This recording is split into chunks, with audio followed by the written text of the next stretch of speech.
And so if the Subaru's are more than this issue.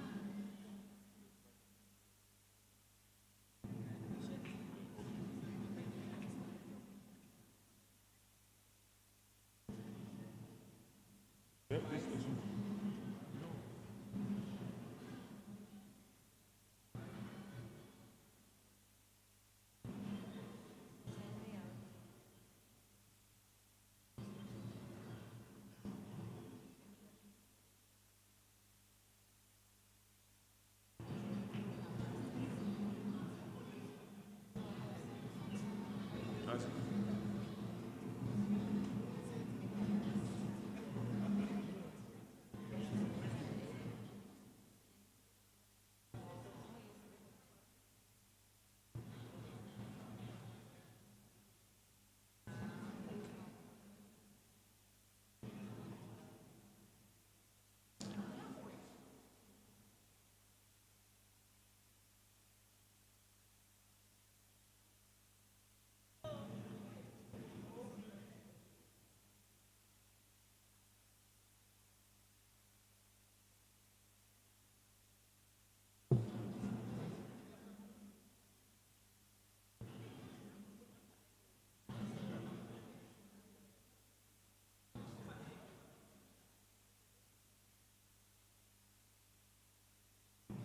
Go after them.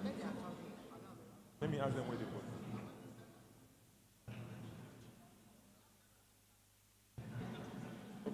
This morning I said I'm just was ready.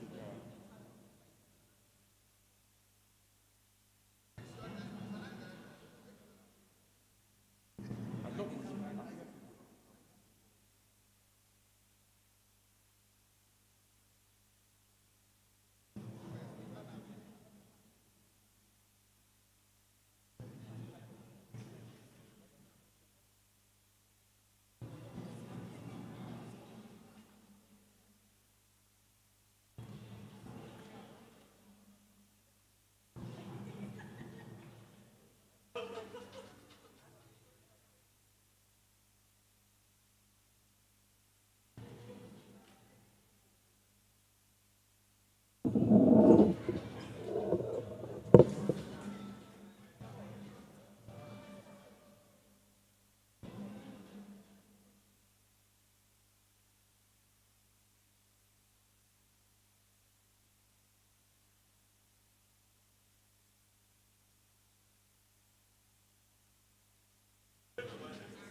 Fine.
Hello? Great. Hello, hello. A minute. Yep. Great.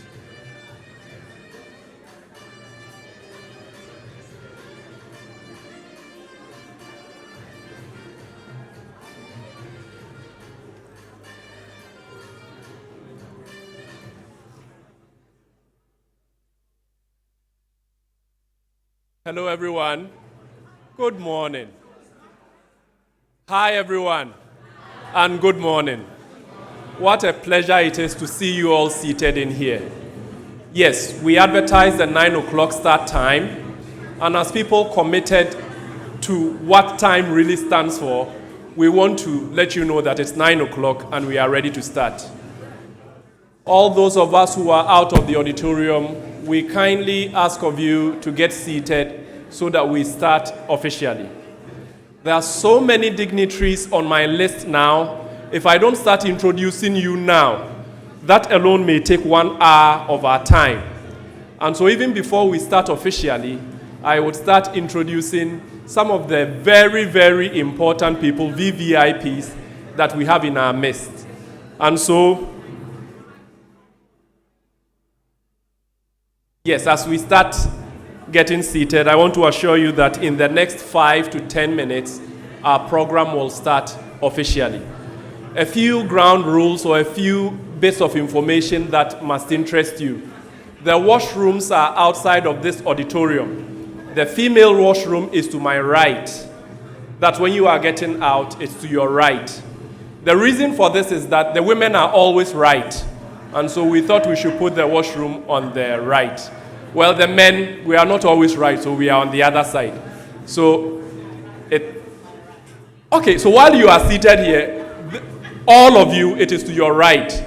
That already tells you that generally the men are right. But for the optics, let's say when you are getting out, it's on your right. That's where the female washroom is, and then the male washroom is to our left. The hashtag for this ceremony is CHS25 or CHS at 25.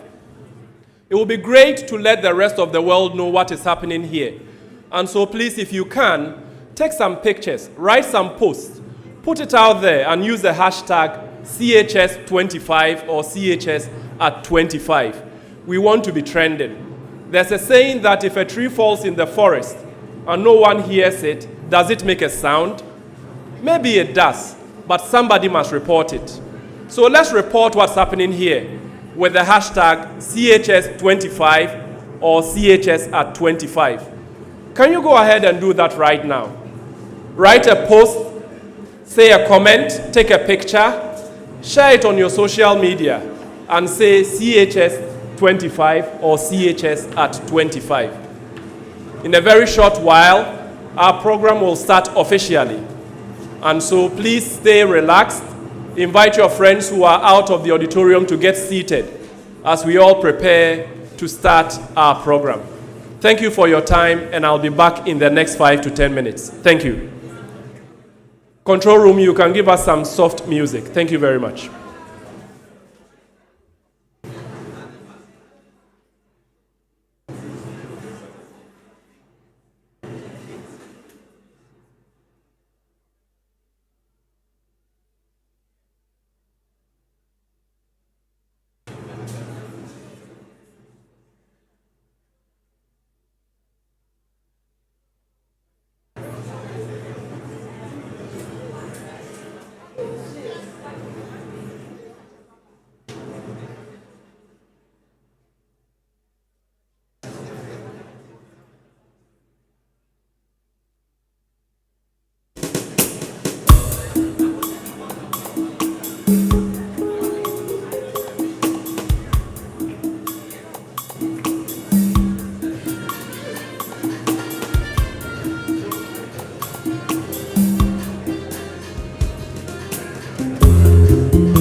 Put our hands together again and acknowledge Med Choral.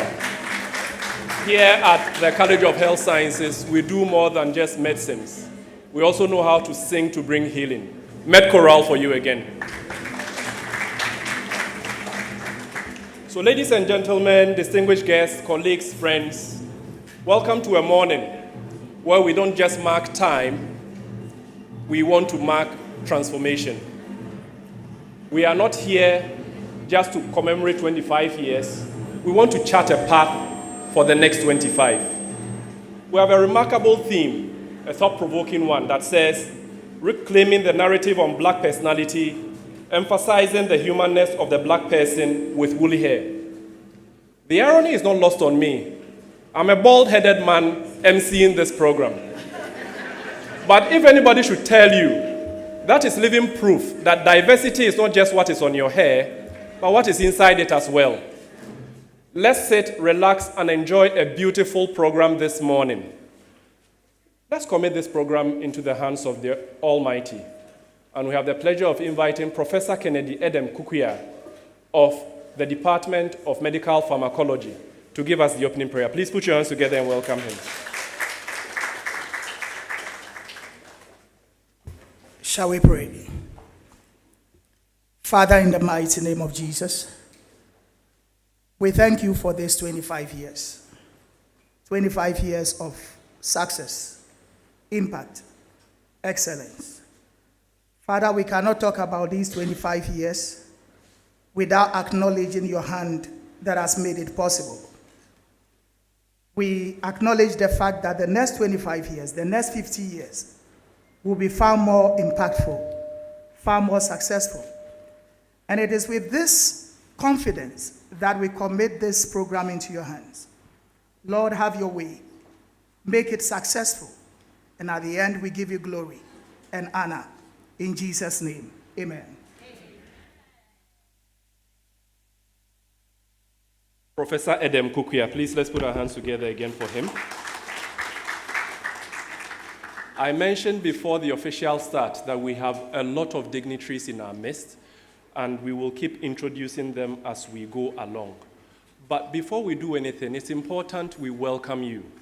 And the person to lead us in this welcome is no other but the Provost of the College of Health Sciences, my Provost, Professor Alfred Yorson, College of Health Sciences. Please welcome him with a hand clap.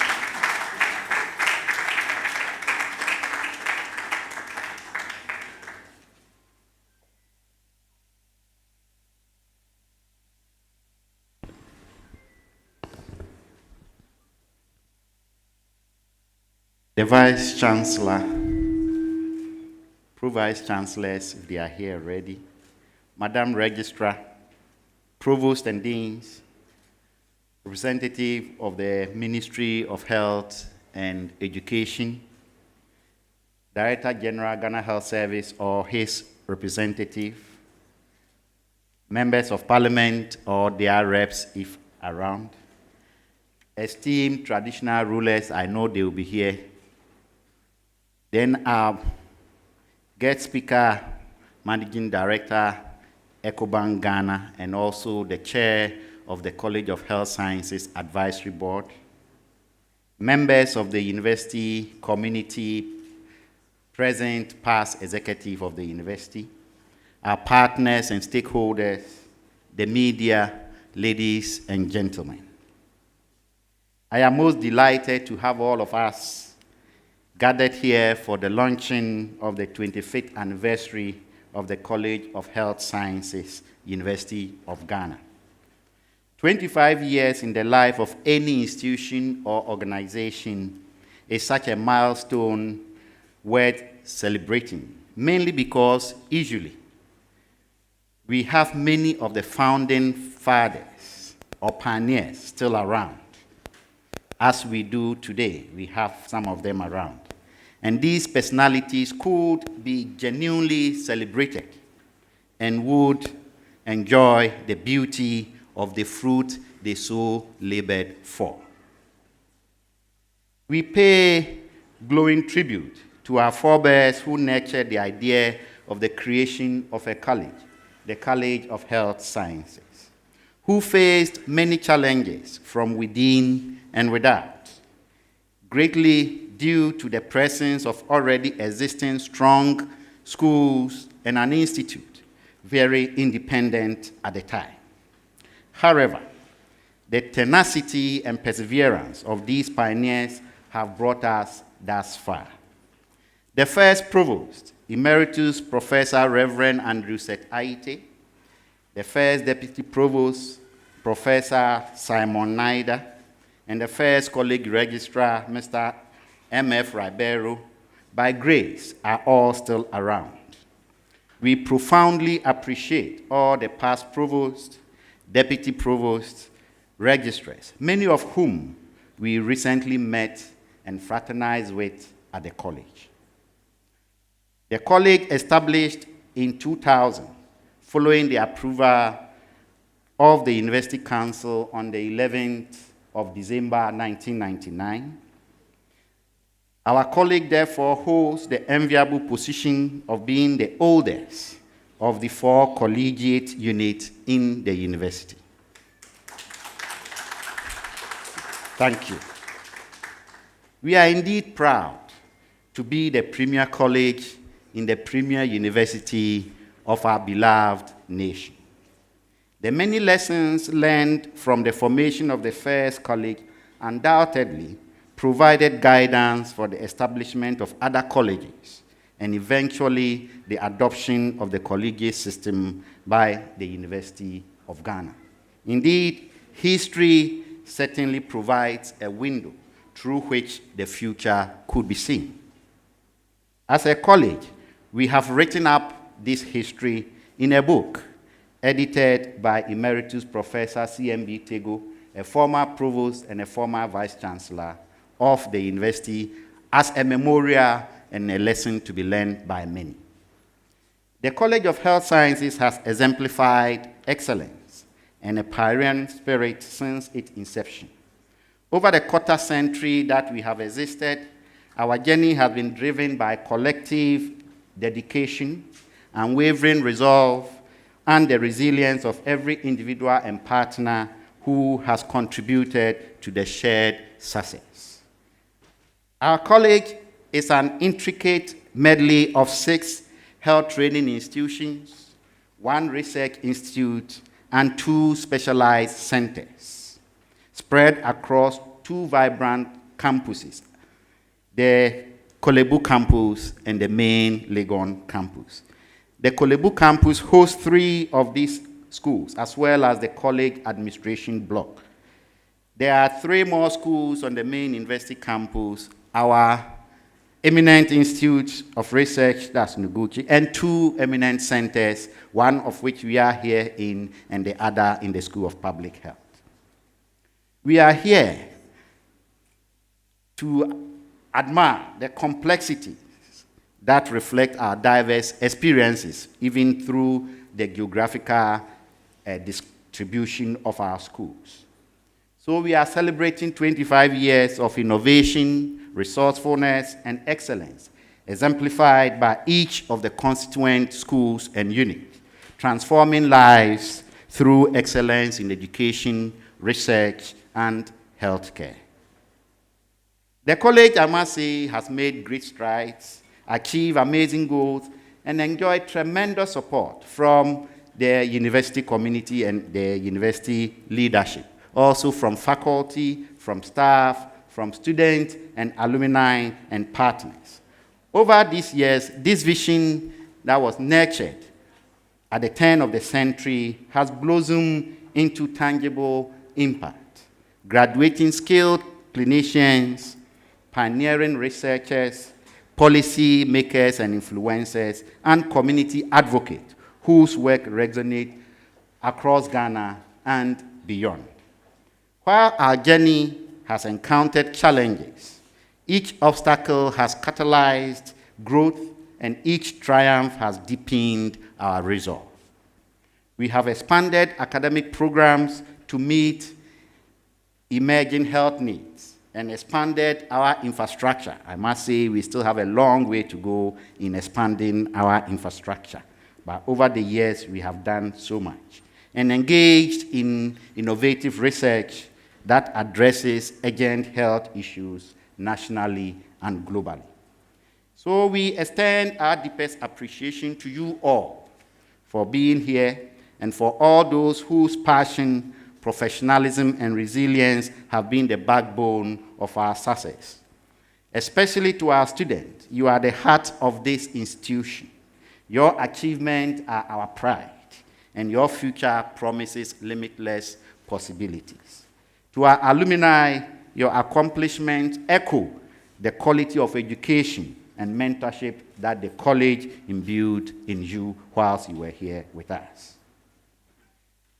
The college extends its heartfelt gratitude to everyone present here today, especially our Vice Chancellor and our guest of honor, our College Advisory Board Chair, our past provost, many of whom I could see, and eminent academicians from our university, from elsewhere as well.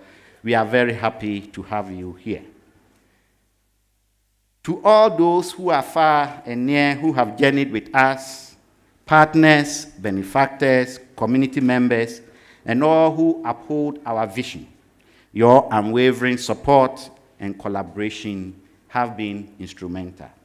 As we celebrate this milestone, the landscape of health sciences is continually transforming, driven by technological advances, shifting health challenges, and evolving societal needs.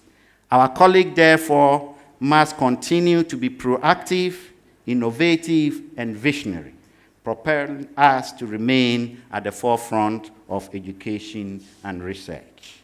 May our college continue to proceed in integrity, to inspire, to serve, and transform lives for many decades ahead. Now, with the leave of the Vice Chancellor, Professor Nanaba Appiah-Amfo, I welcome you warmly to the West African Genetic Medicine Center, College of Health Sciences on our beautiful University of Ghana campus for the launching of the 25th anniversary of the College of Health Sciences. This will be followed by a thought-provoking symposium where the humanities and the sciences combine gracefully on the humanness of the Black person. You are all welcome, Akwaba.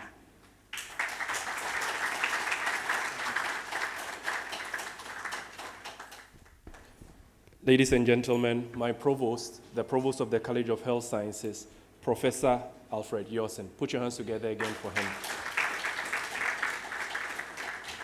As I mentioned earlier, we have a lot of dignitaries here, and it is important that we acknowledge some of them. And I would like to start by saying some seats are empty, but we are expecting them to join us. We expect His Royal Highness Ni Taki Teiko True II, the Gamanche. We are expecting the Minister of Education, the Honorable Haruna Idrisu. There are others who are here with us, and we need to acknowledge them as well. Ladies and gentlemen, we have the provost of all the colleges here in the University of Ghana. You want to put your hands together to welcome them. They will be delivering solidarity messages, so as and when we invite them, I will mention their names for you to know them. As the provost mentioned, we have constituent schools and institutes here at the college, and we want to do a special roll call and acknowledge all of these persons. Ladies and gentlemen, we have the School of Public Health, one of the units that brings a lot of money to the University of Ghana. And their dean is Professor Kwesi Tope. Is Prof here? Let's acknowledge Prof.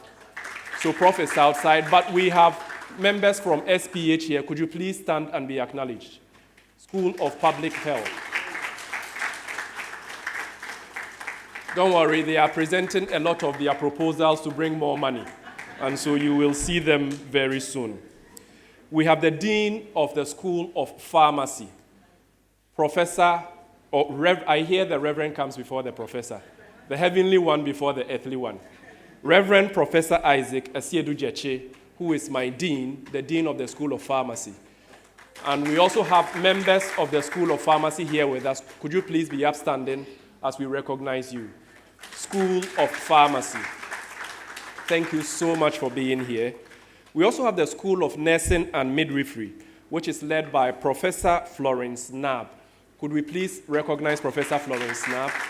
And all constituent members of the School of Nursing and Midwifery, could you please be upstanding as we recognize you? I want to pause here and recognize the presence. Please, yes, let's acknowledge and give due reverence to His Royal Highness Ni Takite Kutru II, the Gamanche, who is here with us. Please, let's welcome. They are the owners of this land. Thank you so much for gracing this occasion with your presence. So after acknowledging the School of Nursing and Midwifery, let's go to the dental school. University of Ghana Dental School is led by Professor Sandra Hewlett. Please put your hands together for her. And all members from the constituent school, dental school, could you please be upstanding as we recognize you? Fantastic. Thank you so much for being here. We also have the Dean of the University of Ghana Medical School, Professor Yvonne Day Adomako. Wonderful. Please, all members of that constituent school, UGMS, could you please be upstanding as we recognize you? Fantastic. We want to declare that today there's free consultation for everybody here. So if you came with a medical condition, you saw them, see them, there's free consultation for you. We have the Dean of the School of Basic and Applied Health Sciences. We have Professor Samuel Entwibafo here. Let's recognize Prof. And all the members from SBAS, could you please be upstanding as we recognize you? Thank you for being here. Now, the institute that brings the most money to the University of Ghana. What I'm saying is not proven fact, so please don't attack me yet. But the Venerable Professor Dorothy Yeboah-Menu is here. Please, let's recognize her. And all the members from Noguchi, please be upstanding as we recognize you. Fantastic. In fact, it is the most beautiful institute in all of University of Ghana. And let me disclose my conflict of interest here. Okay, I will leave it there. But my wife is also at Noguchi, Dr. Irene Ousudonko.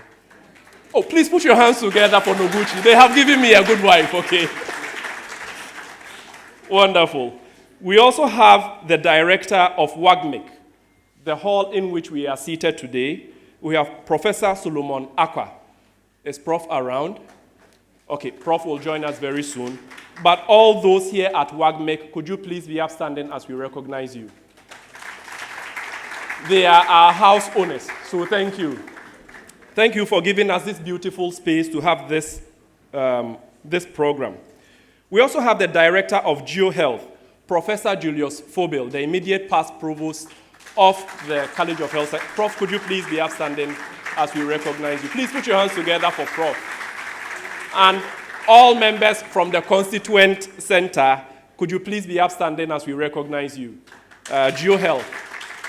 Thank you, Prof. I understand they are also defending the proposals that will bring money to us. Now, as I acknowledge all these constituent schools, I want to say that all the students that are in this auditorium, we have special packages for you. So please move to the first floor. Just identify yourself as a student of College of Health Sciences, and there's a special package for you upstairs. While you do that, you create space for invited guests to also get seated. I hope you did not catch my drift. Ladies and gentlemen, we've been seated for a bit. It's important that we have welcomed ourselves officially, but it's important that we see the person who is chairing this event, the one who is directing everything that we will achieve at this meeting today. And we have no other but the Special Director of Research here at WAGMC to introduce our chairperson to us. Ladies and gentlemen, please put your hands together and welcome Dr. Lily Pemka as she introduces the chairperson for this August occasion. Thank you.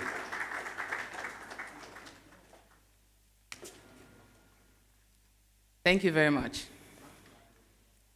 Good morning, distinguished guests, faculty, students, ladies and gentlemen, all protocols observed. It's a distinct pleasure to introduce the chairperson of today's event. But before I launch into that, on behalf of Professor Solomon Ofori-Akwa, who is in here today, I'd like to welcome you to our center, the West African Genetic Medicine Center. I hope you enjoy this place as much as we do. So now I'm going to present to you a succinct biography of our Vice Chancellor. Succinct is the key word, this operative word, because her achievements extend far beyond what I'm going to highlight here. Here we go. Nana Aba Apia Amfo is the first female Vice Chancellor of the University of Ghana. She's a professor of linguistics, an experienced administrator with over 2 decades experience working in the higher education sector. As Vice Chancellor, she's leading the university to adopt technology in all its operations while keeping the university's people as the focus. She has received numerous awards for her work in education, female empowerment, and leadership. She's a member of many prestigious societies and organizations. Among others, she is a fellow of the Ghana Academy of Arts and Sciences, the German Academic Exchange Services, DAAD, Alexander von Humboldt Foundation, Commonwealth Professionals Fellowship, and the International Women's Fellowship Leadership Foundation. She's the president of the African Humanities Association and International Federation of Modern Languages and Literature, Film. She's vice chair of the African Research Universities Alliance and an administrative board member of the International Association of Universities. It's a privilege to have her here to chair this 25th anniversary of the College of Health Sciences launch. Please join me in extending a warm welcome to our esteemed chairperson, the Vice Chancellor of the University of Ghana, Legon, Professor Nana Aba Apia Amfo.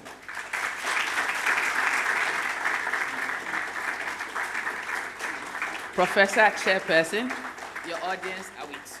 Thank you.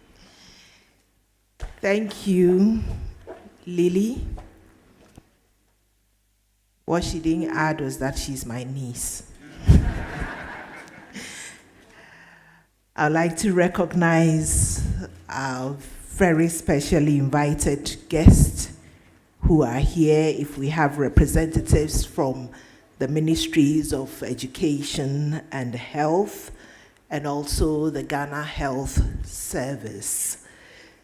Let me also recognize the representatives of the Gamanche, Ni Teko Churu, Yamosi staff, our cherished students, alumni of the College of Health Sciences, our partners, distinguished ladies and gentlemen, good morning. I have the pleasure of welcoming you to the University of Ghana. The Provost has welcomed you to the College of Health Sciences. Dr. Pamker has welcomed you to WAGMC, but I now welcome you to the University of Ghana. And it is an honor and a distinct pleasure to serve as chairperson for the launch of the 25th anniversary of the College of Health Sciences here at the University of Ghana. I would like to specially thank the management of the college under the leadership of the Provost, Professor Alfred Edwin Yawson, for organizing this and inviting me to chair this historic ceremony. Ladies and gentlemen, as you are all aware, we are gathered here this morning to celebrate the legacy of the College of Health Sciences, a quarter century of impact, leadership, and innovation in health education, research, and care delivery. Indeed, the College of Health Sciences proudly holds the distinction of being the premier college of the University of Ghana.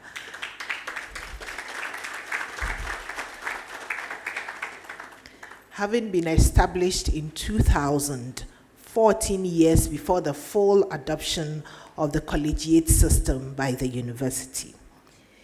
The University of Ghana is committed to playing a leading role in health education and for health training and research excellence, currently comprising 6 schools, 1 institute, and 2 centers spread across the Legon and Kolebu campuses. The Provost gave us much details in that regard. Each unit continues to contribute uniquely to the health sector in Ghana and beyond. The MC already told us the money makers within the college, but believe you me, every single unit within the college is highly relevant as far as health education, fundraising, research are concerned. The University of Ghana Medical School, which is the oldest constituent of the college, has produced generations of distinguished physicians and surgeons. The dental school is grooming the next generation of dental professionals and is on the cusp of launching a graduate entry program and expanding dental services. Not too long ago, we heard them announcing their weekend services. In addition, the School of Biomedical and Allied Health Sciences continues to expand the frontiers of diagnostics and rehabilitative care. The School of Nursing and Midwifery and dedicated an entire day to the organization and implementation of the 75th anniversary medical outreach. Again, I chaired the commissioning of the refurbished UGMS Clinical Lecture Theatre by UGMS Class of 2000 and the new psychiatric building, the Melody, both on the Kolebu campus. The university also witnessed the 6th biennial public lecture where the college brought national attention to the devastating health impacts of illegal mining, an act of academic activism, and the 5th biennial scientific conference of the college, which tackled the urgent topic of cancer epidemiology, again positioning the college at the heart of national health discourse. I have chaired several inaugural lectures from professors of the college, including that of the Provost. And in fact, the next inaugural lecture later this month is also coming from the College of Health Sciences. And we have celebrated students and staff from the college with regard to academic work, research, administration, and outreach functions. In fact, as far as I am concerned, the best staff with regards to academic administration is from the College of Health Sciences.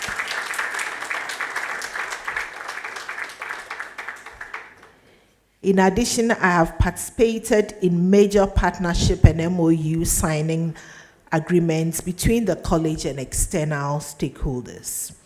These events are reflections of a college that is alive to its purpose, to transform lives through education, research, and healthcare delivery.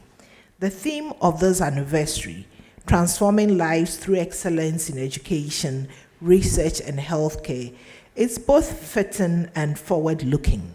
I encourage all of us to reflect soberly on the future as we celebrate this milestone. Our nation needs a resilient health workforce, one prepared to meet the challenges of pandemics, emerging pathogens, climate change, aging populations, and non-communicable diseases. The College of Health Sciences and the university must continue to lead the charge by investing in innovative training, cutting-edge research, and partnerships driven through innovative technology and human-centered approaches. Let me use this opportunity to commend the Provost and his team for the expansive program of activities lined up from May to November 2025. I believe in the course of this ceremony, we will be given a brief in this regard. These include health screenings and alumni homecoming to lectures, blood donation exercises, stakeholder engagement, and awards. And I believe all of these will make this celebration truly inclusive and impactful.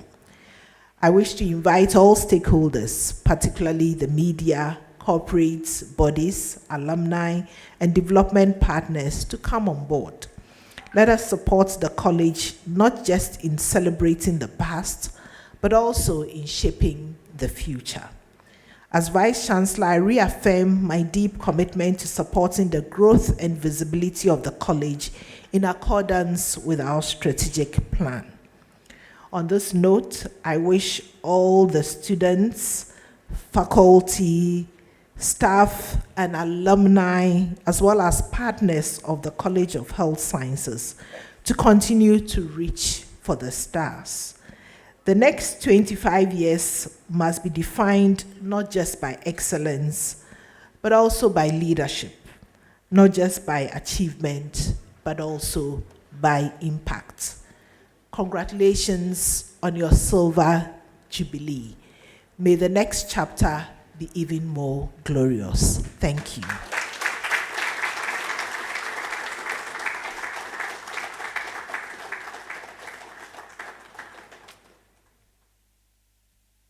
Ladies and gentlemen, the Vice Chancellor of the University of Ghana. Please, let's put our hands together for her again.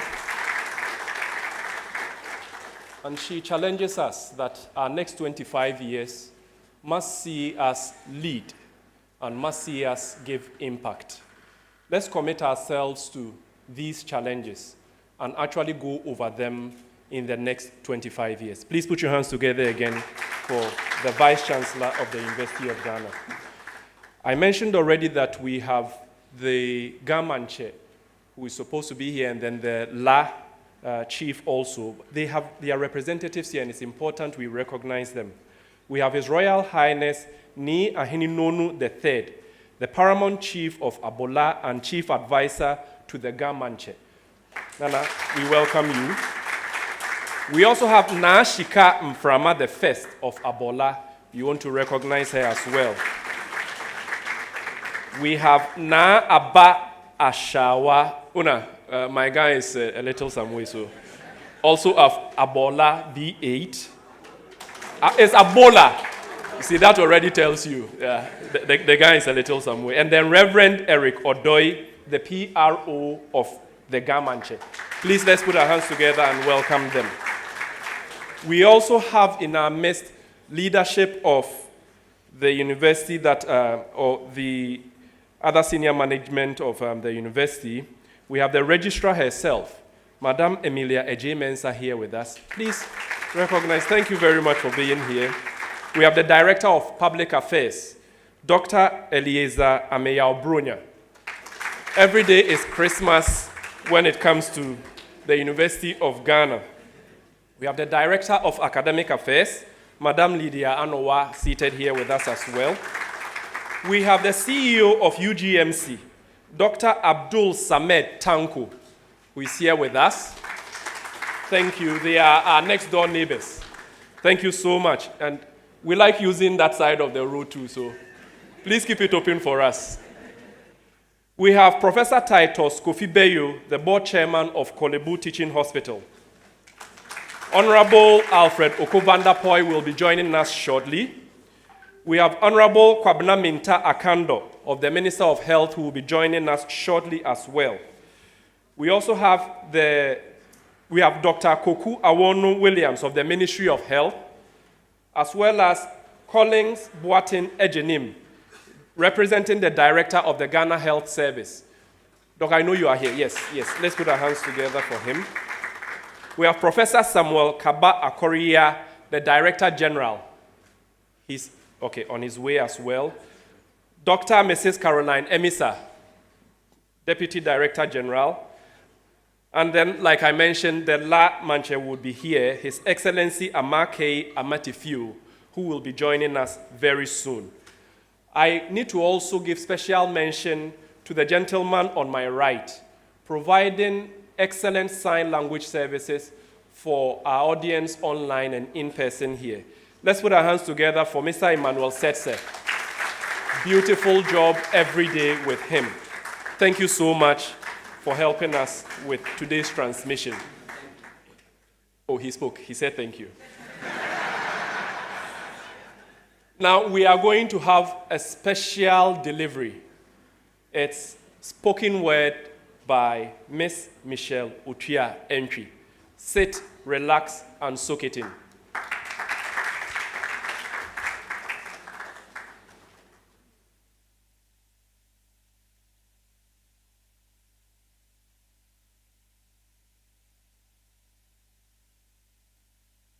Echoes of the past, seeds of the future, a history of healing are Legon. From the annals of time, a vision took hold. Sir Garden Gadgesbeck, a story unfolds. 1923, whispers began. 1923, whispers began. A proposal for healing. Kolebu's foundation, a teaching soul ground. Medical education began in the land of Ghana in 1984.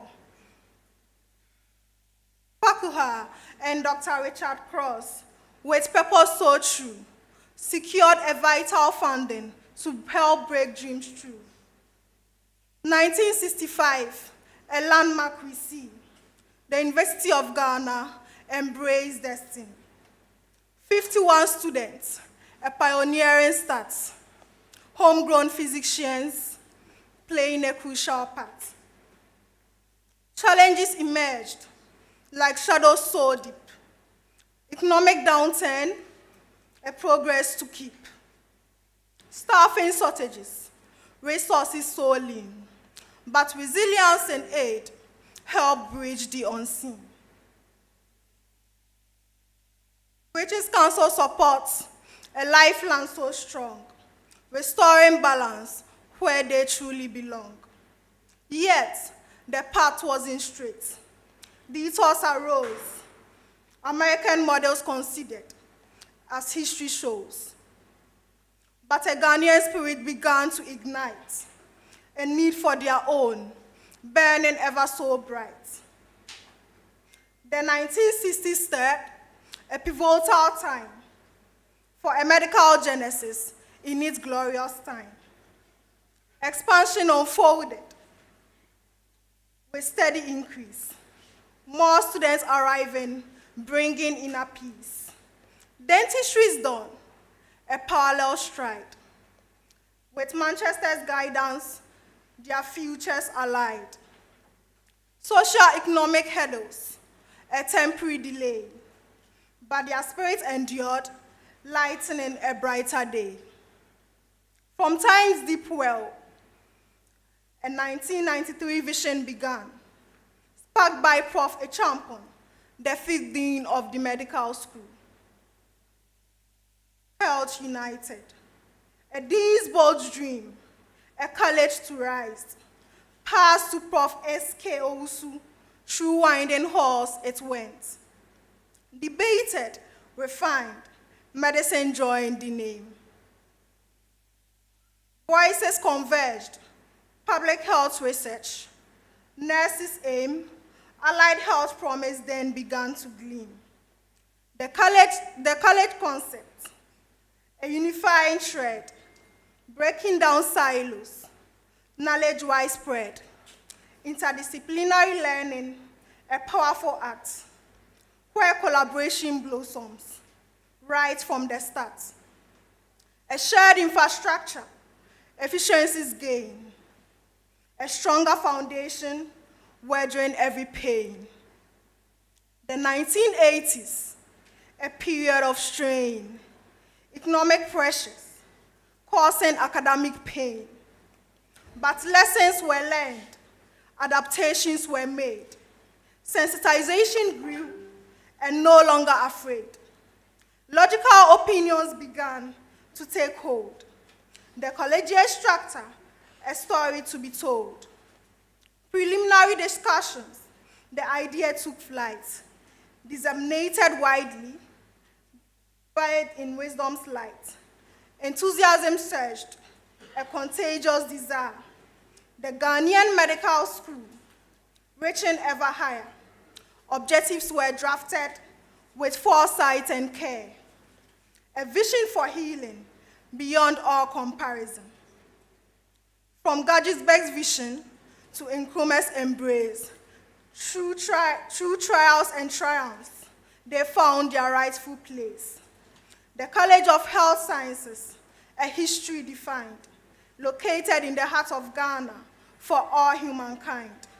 Through process and pact, the university's counselled north Alice, was affirmed on 18th July 1998. Provisional approval by the University Council on 4th August 1999.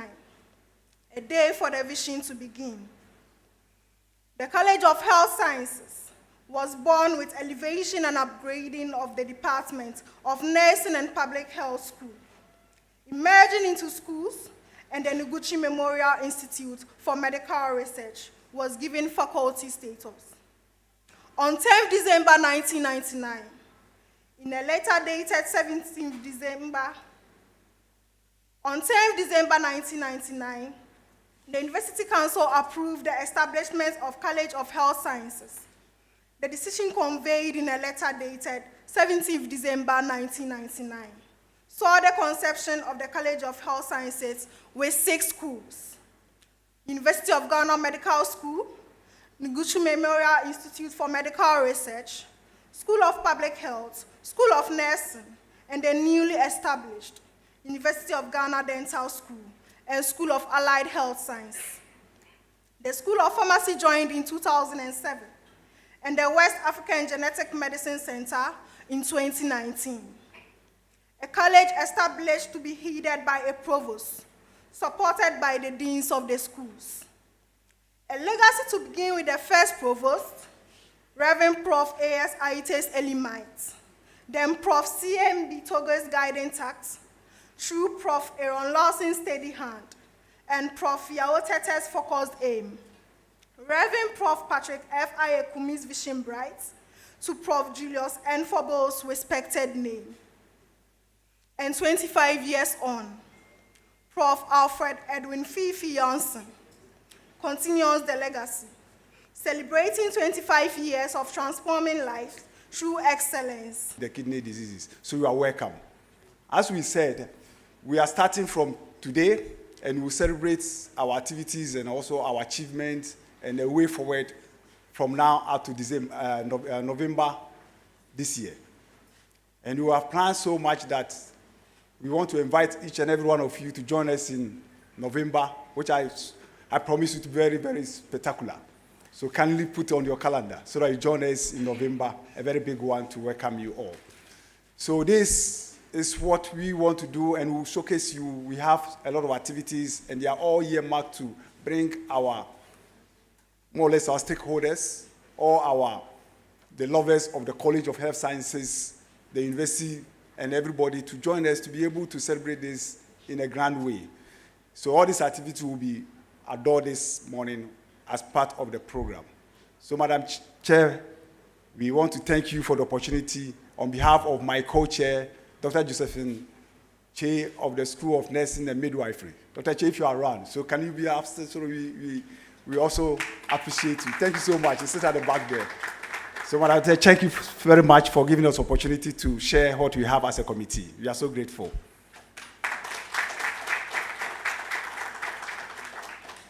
Ladies and gentlemen, that is the chairman of the 25th Anniversary Planning Committee. Put your hands together again for Professor Michael Ofori. Because right after this launch, we start the first symposium, and that is on the black hair conversation that we've been having. If you looked at the chair properly, you could tell that he was also as bald as me. And they say that baldness is actually a sign of wisdom. Ladies and gentlemen, I assure you, the chairman is a walking encyclopedia. But there are several professors here as well with them. Not so much hair on their scalp. They all are walking encyclopedias. Let's recognize some of our devoted and excellent past provosts. Ladies and gentlemen, it is a pleasure to recognize and welcome Professor Aaron Lante Lawson. Prof, could you please, let's acknowledge him. Prof, thank you so much. We also have our very own Reverend Professor Patrick Ayekumi. Thank you so much, Prof, for being here. And then our immediate past provost, Professor Julius Fobil, who is also here with us. Thank you so much, Prof.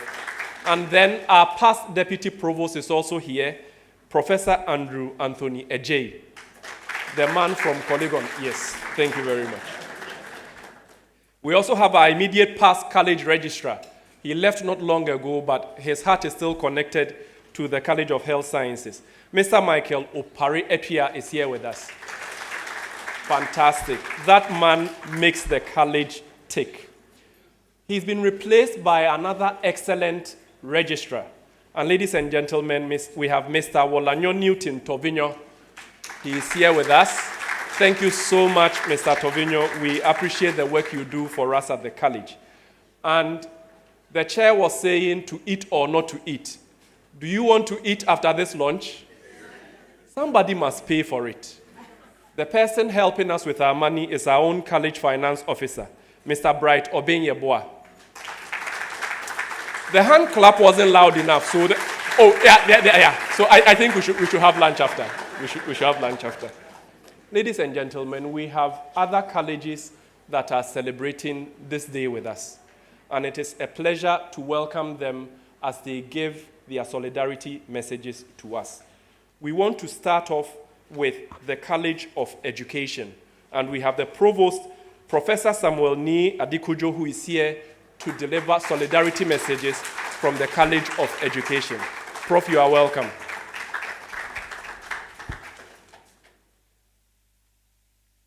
Thank you very much, Mr. MC.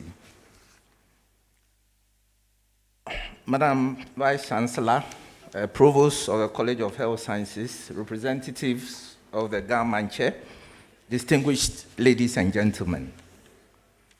I am pleased to be part of this momentous occasion dedicated to the launch of the 25th anniversary celebration of the University of Ghana's College of Health Sciences. On my own behalf, and on behalf of the College of Education, I extend warm felicitations and heartfelt congratulations as you launch your 25th anniversary celebrations under the theme, UG College of Health Sciences at 25, transforming lives through excellence in education, research, and healthcare. As the oldest of the 4 colleges within the University of Ghana, the College of Health Sciences holds a distinguished and respected place in the university's history and evolution. Over the past quarter of a century, you have not only laid a strong academic and professional foundation for health sciences in this country, but have consistently led the way in addressing some of our nation's most pressing health challenges. Your commitment to advancing knowledge, pioneering research, and delivering quality healthcare has undoubtedly transformed lives and strengthened communities across Ghana and beyond. The chosen theme for this celebration perfectly encapsulates the essence of your work and enduring impact. The contributions of your faculty, researchers, students, and alumni remind us of the indispensable role of health education in shaping a just, inclusive, and thriving society. As a sister college, and of course, the youngest college, your journey continues to inspire us as we work to foster interdisciplinary collaboration and promote research and holistic development. We share your commitment to shaping future leaders and producing knowledge that serves the public good and champions inclusive educational and social transformation. As you commemorate this Silver Jubilee, may the celebrations be a time of reflection, gratitude, and renewed purpose. We wish you continued success, sustained excellence, and even greater achievements in the years ahead. Once again, congratulations on this remarkable milestone, and may the next 25 years bring further innovation, resilience, and transformative impact. Thank you, and I wish you a very successful celebration.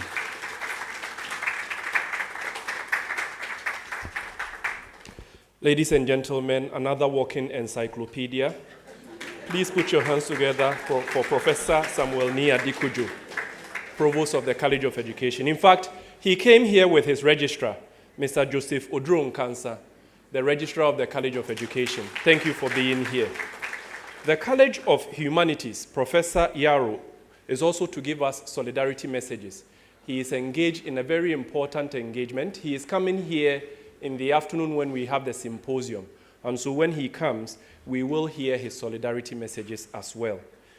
The College of Basic and Applied Sciences, the Provost, is represented by Professor Elsie Kaufman of the School of Engineering Sciences. He will give us solidarity messages. Prof, I want to assure you that your bag is safe. You are welcome.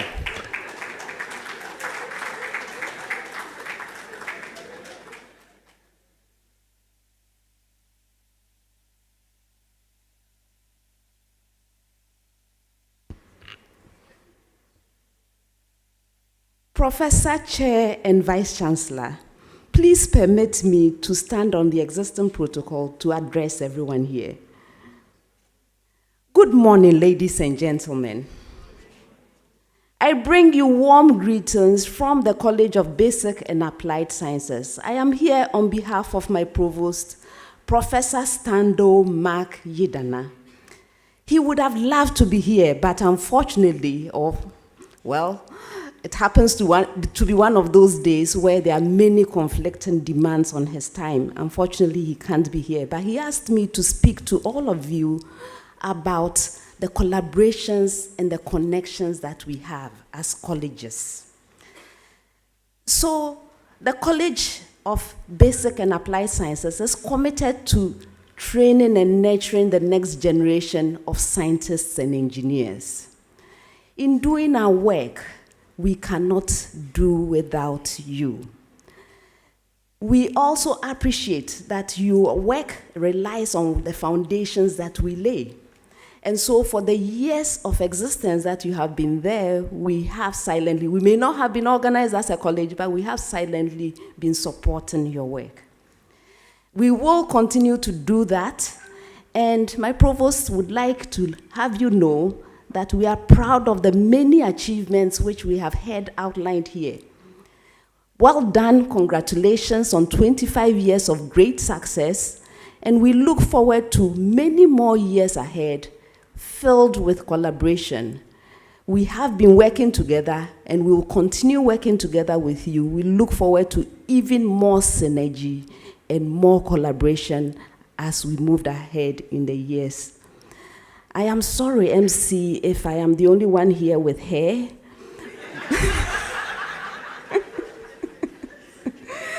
But in spite of that, we are grateful for the opportunity to share this wonderful moment with you, the launch of your 25th anniversary celebrations.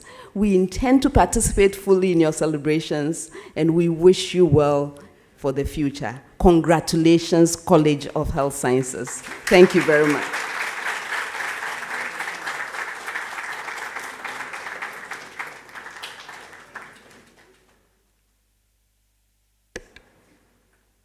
Prof, did you find your bag?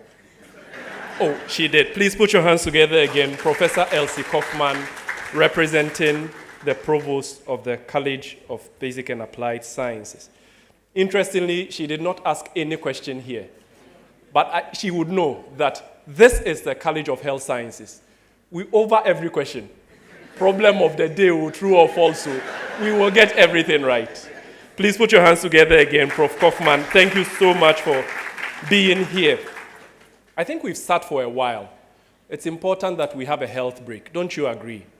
So, ladies and gentlemen, let's welcome an interlude by the Ghana Dance Ensemble.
Thank you, thank you. We mentioned that it was a health break, and they were the only ones that exercised. So please, you can join in. Please, let's stand and shake a little bit. Please keep drumming, keep drumming. Please, yes, health break. Now let's see you do your adwa. Yes, something like that. Wonderful, fantastic. In fact, the Noguchi people are winning. Yes, I can see the Noguchi people are winning. Let's stretch a little bit more. Thank you so much. We may now be seated. Thank you so much. Thank you very much. Put your hands together for yourselves. You've been a wonderful audience, and we have enjoyed your company all through this morning. Ladies and gentlemen, we saved the best speech for last. You've listened to a lot of messages today. This will be the last one, and it is the best one. We have a special guest of honor in our midst. Ladies and gentlemen, there's somebody special to introduce her. Let's welcome Professor Lillian Ohene as she introduces our special guest of honor, who will give us the best speech of the morning. Please put your hands together for Prof.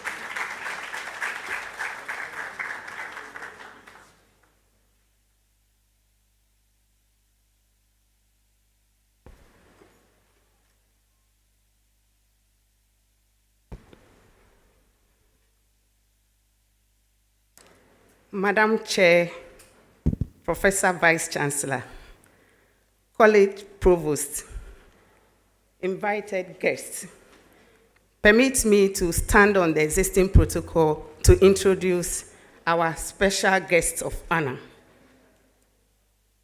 Today, we are privileged to welcome a powerhouse of leadership and innovation in business realm. Our special guest of honor, Mrs. Abina Osei Poku, is an award-winning Pan-African business leader and a remarkable example of resilience and courage in the financial services industry. With nearly 30 years of deep-rooted expertise, our distinguished guest has carved a niche for herself as a highly strategic and engaging people leader. Currently serving as the Managing Director of Ecobank Ghana PLC and Regional Executive for the Anglophone West African region, she's been at the forefront of transformative change in the banking sector. Before her impactful tenure at Ecobank, she was the Managing Director of APSA Ghana, where she successfully guided the iconic brand's transition from a century-old household name, Barclays, to APSA, an endeavor that not only redefined the bank's identity, but also strengthen its connection to clients and households alike. Mrs. Osei Poku's leadership journey spans significant roles at Standard Chartered and Barclays Bank, where she honed her skills in risk management, corporate governance, and strategic business transformation. Her influence extends into the boardrooms of telecommunications, banking, and hospitality, where she has unflinchingly championed progress and positive change. In addition to her impressive professional achievements, she has served as the past chairperson of the Council of Ghana Stock Exchange and currently chairs the advisory board of the College of Health Sciences, our own college, here at the University of Ghana. Madam Abina holds an MBA from the prestigious Manchester Business School and has undertaken various leadership programs globally, which affirms her commitment to excellence. Beyond her impressive resume, Madam Abina is a proud mother of 2 young adult sons and she brings a multicultural perspective to her work, being fluent in English and also possessing a working knowledge in French. Ladies and gentlemen, get ready to be inspired by a leader who seamlessly merges high financial performance with a passion for social good. Please join me in welcoming the incredible Mrs. Abina Osei Poku to the stage.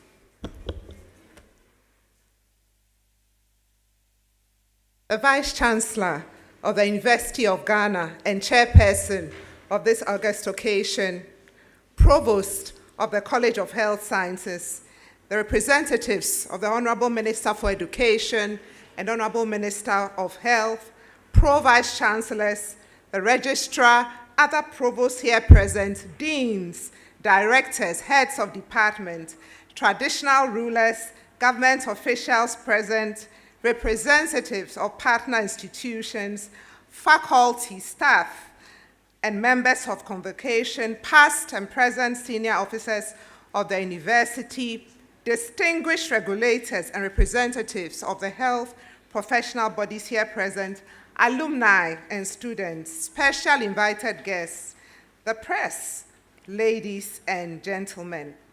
Good morning.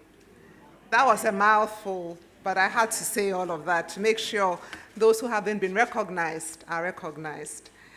And before I start, I think, Mr. MC, I'm actually a proud alumnus of the University of Ghana, but that wasn't said.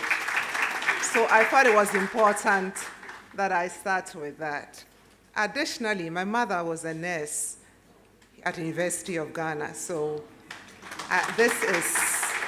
I'm home, so to speak. So I'm deeply honored to join you today to celebrate a remarkable milestone, 25 years of excellence, service, and transformation at the College of Health Sciences. Please accept my heartfelt congratulations on this Silver Jubilee. Reaching 25 years is not just a celebration of time. It's a celebration of purpose, resilience, and lasting impact. Over the past 2.5 decades, this college has grown from a vision to an institution, from aspiration to anchor, shaping not only health professionals, but shaping health systems. This is where I should have said my mother's dream was for me to be a doctor. So the closest for me being a medical doctor is standing here addressing you. I should have told her to tune in. It's the closest to her dream come true. You know, generations of doctors, nurses, pharmacists, researchers, and public health experts have passed through this college and gone on to serve across Ghana, Africa, and beyond, as many of the previous speakers mentioned. Many of them are changing lives every day, sometimes quietly, nobody even notices, and indeed sometimes as heroes, only when we hear about the great feats that they've championed, whether in clinics, in hospitals, research labs, and policy-making tables. This legacy is not accidental. It is the result of dedicated faculty, visionary leadership, and the relentless pursuit of excellence. The theme of this celebration, transforming lives through excellence in education, research, and healthcare, is both a reflection of the successes of this college, or the successes this college has already accomplished, and indeed a roadmap for its future aspirations. It's therefore fitting that we take time to reflect upon the remarkable journey that has brought us to this significant milestone. So for 25 years, the College of Health Sciences has been a vital force in shaping the future of healthcare in Ghana and beyond. It has produced generations of medical professionals, scientists, and leaders whose skills and dedication are felt in hospitals, clinics, research centers, policy corridors, and communities across the nation and the continent. And if you are like me, who is scared of the needle, every time you see medical professionals in any field, you truly admire them for the work they do, because it's all about human lives. So for the last 25 years, this college has been a cradle of knowledge and critical thinking in the health sciences. But true excellence in education is not static. It's dynamic and ever-evolving. So as we look ahead, let's ensure that students here are not only academically excellent, but also globally aware, community-focused, and deeply ethical, regardless of circumstances. This college has contributed significantly to understanding diseases and health systems in Ghana.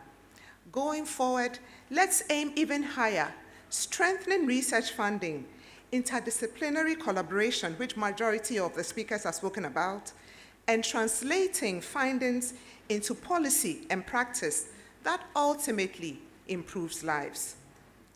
At the heart of all of this is healthcare, compassionate quality care for every Ghanaian, regardless of location, regardless of their means, regardless of financial ability. The real measure of this 25-year journey is in the lives that have been saved, the suffering that has been eased, and the dignity that has been restored. And if you've had a family member or somebody close to you who has been ill, you would appreciate what this means. From your schools of medicine, dentistry, nursing and midwifery, to public health, pharmacy, biomedical and allied health sciences, and through renowned institutions like where we all are now, the West African Genetic Medicine Center, as well as Noguchi Memorial Institute for Medical Research, this college has become the heartbeat of Ghana's health sector. Your research has not only advanced science, it's delivered hope, to millions in Ghana and beyond. Your graduates have not only treated patients, they have uplifted communities. Likewise, your policy contributions have not merely provided guidelines, they have saved actual lives. Behind these achievements are the people, the visionaries, educators, researchers, and support staff who give their all to build this institution into what it is today. To each of you, past and present, we say thank you. We also honor the indispensable contributions of national leaders, traditional authorities, regulatory bodies, development partners, and allied institutions. Your unwavering support has helped turn a dream into a national treasure. To the students and alumni, you are the living embodiment of this college's excellence. You are its ambassadors, its pride, and its promise. As we celebrate this Silver Jubilee, we are reminded that the journey is far from over. In fact, it's only the beginning. As we look ahead, as we celebrate the past, we also cast our eyes forward. What will the next 25 years look like? Will Ghana lead in cutting-edge health research in Africa and in the world? Will our healthcare workforce be strong enough to meet population demands? Will we close the gap between urban and rural access to care? And I dare say, will senior executives in the country not fly out for medical service because we are all reassured that every care is available in the years to come? These questions challenge us to dream bigger, act bolder, and collaborate more deeply across disciplines and sectors. The next 25 years demand even greater resolve to innovate, collaborate, and remain steadfast in upholding the highest ideals of scholarship, service, and integrity. Now, each one of us here has a role, and even for those who are also listening, whether you've dialed in or you get to hear this later, The next, and let me start with faculty and leadership. Thank you again for your service. But the next 25 years will demand even more innovation and in more and new partnerships. To the students, remember, it's not just about pursuing a degree or getting a title. I realize I'm the only person standing here today who is neither a doctor or a professor. But beyond that, it's your preparation to touch lives. Your discipline, your compassion, and commitment will define our health system's future. To alumni, and this is not just alumni of the college, but also all alumni of the University of Ghana. This is our legacy. We must stay connected. We must give back financially, but also in mentoring, because that goes a long way. And to government and other partners, let's work together to fund health, education, and research, not as an expense, but as a strategic national investment. Together, let us all seize this moment, whether representing the government, academia, traditional leaders, regulatory agencies, or the private sector, to reaffirm our shared commitment to invest boldly in health by investing in education, cutting-edge research, and equitable healthcare delivery. You know, as I walked here and I saw the number of people here, I just thought to myself, remember, I'm a banker, so I'm thinking of money. What if everybody donated at least $100 and some above that? I think that would make a difference. You know, we don't always have to wait for just donors outside. Imagine every CEO of every organization in Ghana did not pledge, but actually gave $1,000. I can only imagine what that would be. So all of us have a role to play. And the health of our people, as we know, is the foundation of our nation's future. As we have heard it said many times, health is actually wealth. And the work we do today will echo for generations to come. So to the University of Ghana College of Health Sciences, I salute you. May your next chapter be even more impactful, more visionary, and more transformational. Congratulations once again. And may this celebration inspire all of us, leaving nobody out, to recommit to building a healthier, stronger, and more prosperous Ghana by our contributions. Thank you, and God bless this great college. God bless you, and God bless Ghana. Thank you.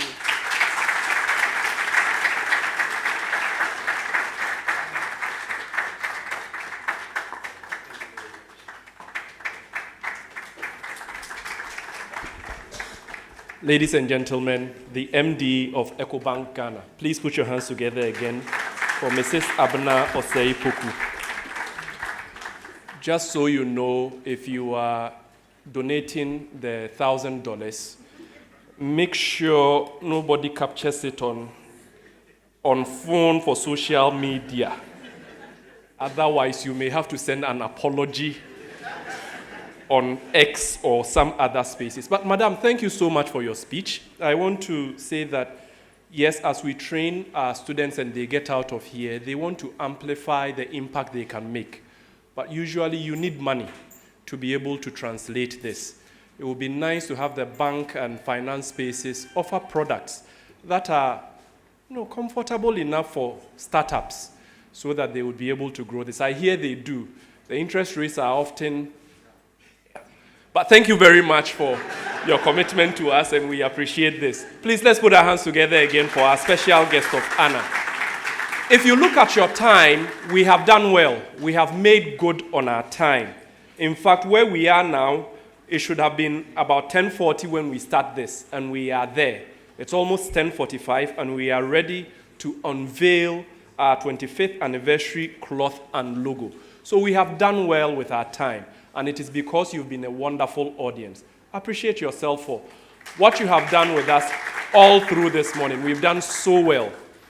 At this point, I want to do one final batch of acknowledgments. It's important to remember what the VC told us in her speech, that the next 25 years we must lead. There's a University of Health and Allied Sciences here in Ghana, and all their vice chancellors have come from the College of Health Sciences. In fact, their foundation vice chancellor is here with us. Please let's welcome Professor Binka.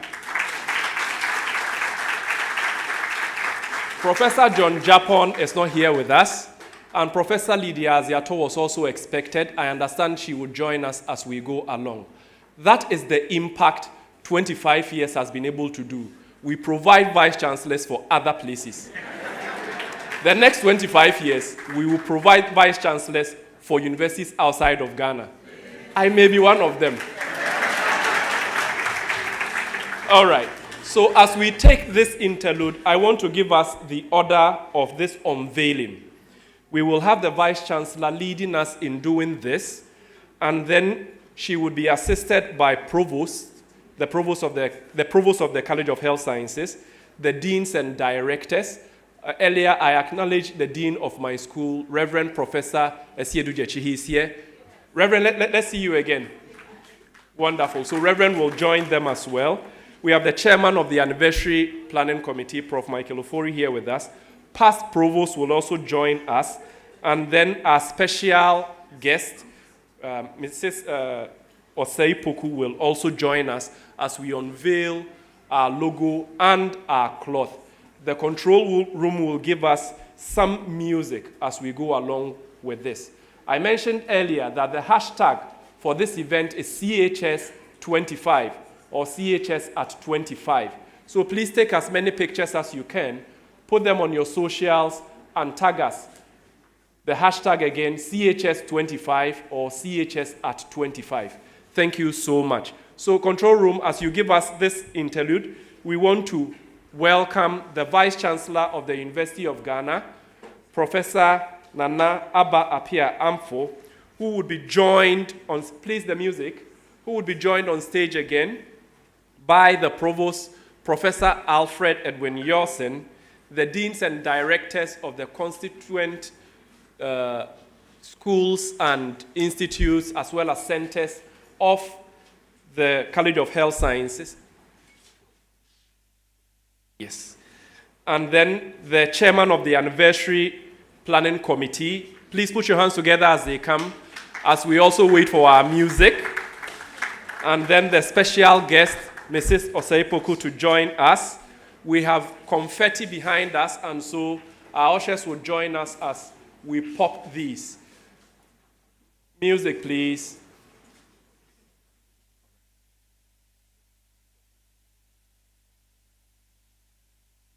Gloria. Gloria.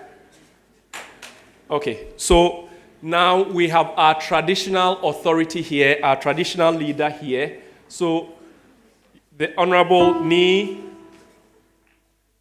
the government chair of the government chair representative here with us to join Madam Vice Chancellor in unveiling our logo. Don't murder the name. Thank you. So this is the floor. That is the logo.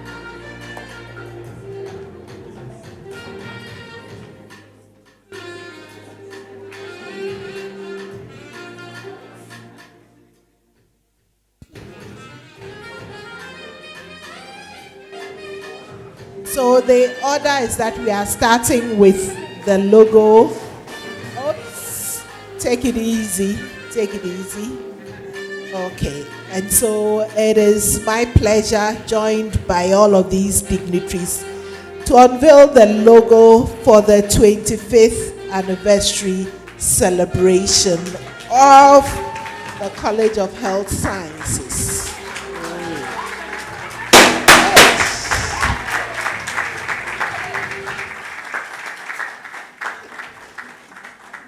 This is magnificent. We've been challenging the 75th anniversary logo of UG.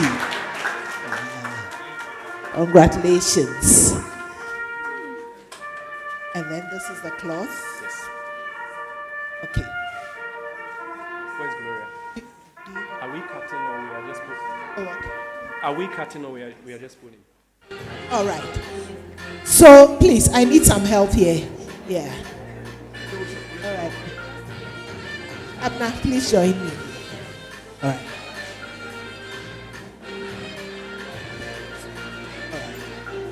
So this is the anniversary cloth. I can't wait to see what is there. Oh,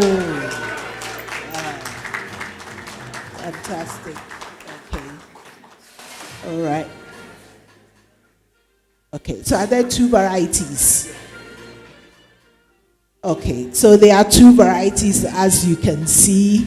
So you can make so many things out of them. A dress, skirt and top, slate and kaba, agbada, and all of those.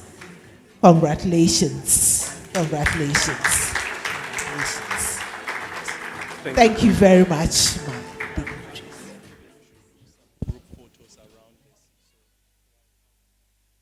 Yes, colleagues, please, we will do some group photos, and so we will start with the Vice Chancellor, our traditional leader, the Provost, and then our special guest. We'll start with them. Yes, let's do it around the logo, the 25th. Yes. Yes. You all want to be here, all right. All right. Paparazzi, please.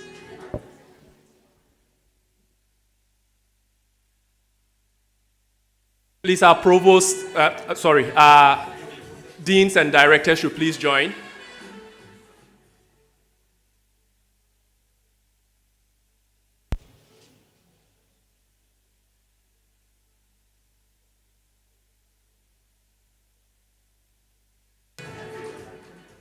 Should it go off?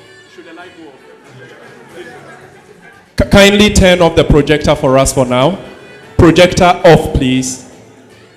Kindly turn off the projector for now. Thank you very much. Thank you, thank you.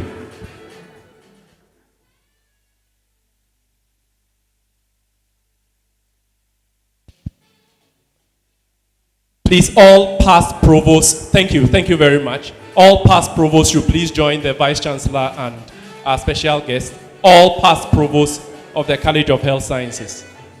And then the Deputy Provost as well. Please, all past and past provosts and deputy provosts, please join. Let's take another photo. Prof. kindly join us as we take this photo.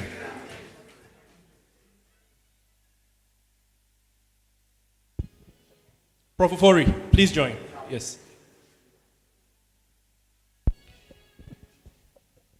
Prof. Binka, kindly join us. Please put your hands together to welcome the Foundation Vice Chancellor of the University of Health and Allied Sciences. He left the School of Public Health to go lead that university. Please hold on as he joins us for the photo. Prof, please this way. Prof, this way.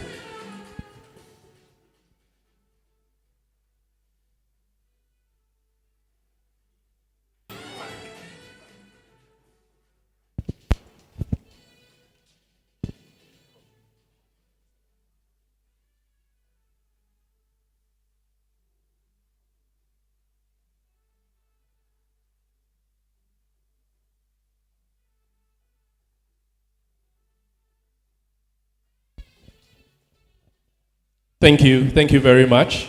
Please, the last but one, the planning committee of the College of Health Sciences at 25th anniversary. Please join us. This is the last but one. Please, the planning committee members. Planning committee members, you have the opportunity to take a picture with the Vice Chancellor. Please join us on stage.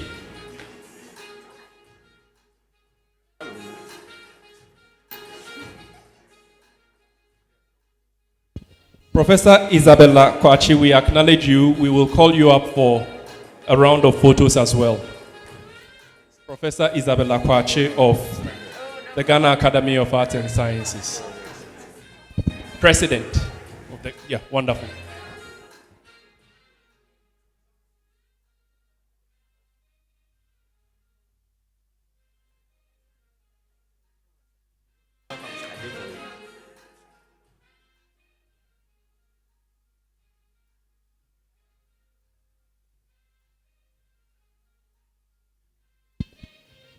Thank you. Professor Isabella Kwache, the President of the Ghana Academy of Arts and Sciences.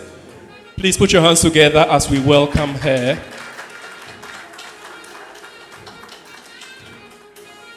She is present at almost all University of Ghana functions. A woman that has UG at heart.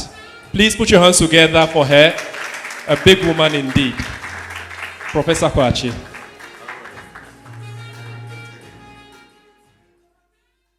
And then the last batch of photos are traditional leaders who have joined us. So we have the La Manche also here with us. So please, all traditional leaders that are here, please join us on stage for the photo. Prof Isabella Kwache, thank you very much for your time. Thank you. Please, traditional leaders, let us join in.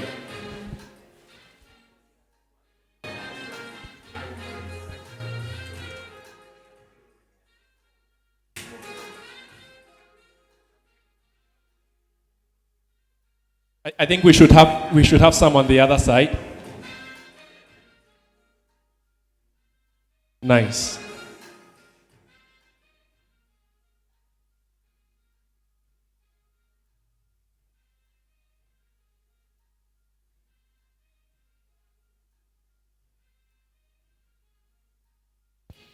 Fantastic. Please, let's put our hands together for our dignitaries. You may please resume your seats. Thank you so much.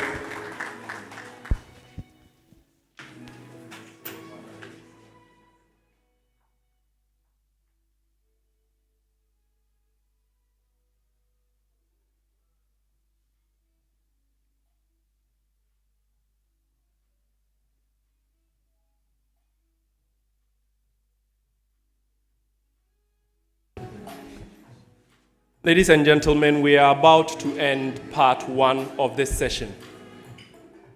We have unveiled our logo. Thank you for taking the music down for me. Thank you. We have unveiled our logo and then our cloth. Kindly put the music down for me. Thank you. Thank you very much. Madam Vice Chancellor and Chair of this session, a couple of years ago, you mentioned that we should have a Wear UG Ghana Day every year. We have come up with this wonderful cloth for the college. Could you please consider that within the week when we have the Wear UG Ghana Day, we will have the Wear Your College cloth within that week as well, so that we can beautifully outdoor these cloths that we have made for the College of Health Sciences. Perhaps we could have a competition amongst the colleges. And I assure you that College of Health Sciences will always lead the way. You agree, don't you? So, Madam Vice Chancellor, I want to know whether or not our audience agree to this. So please, if you are in support of my request, please put your hands together. Let the Vice Chancellor know you endorse this request. So the official request is duly submitted, Madam Vice Chancellor. Colleagues, it's time to end part one, but I am telling you that there's a part two, and that is where we are reclaiming the narrative on Black personality, emphasizing the humanness of the Black person with woolly hair. We will have two presenters for that session. I want to specially invite you to make time to sit in these presentations, and there will be a lot to learn. As we conclude, I will say this, that this symposium we are about to attend is one of many symposia that tries to change something, but is never able to change everything. But as we try to look at this narrative again, be assured that we will be close to achieving everything with these talks that we will have this afternoon. Please don't be in a hurry to go. Stay through, enjoy this symposium that we are giving you this afternoon.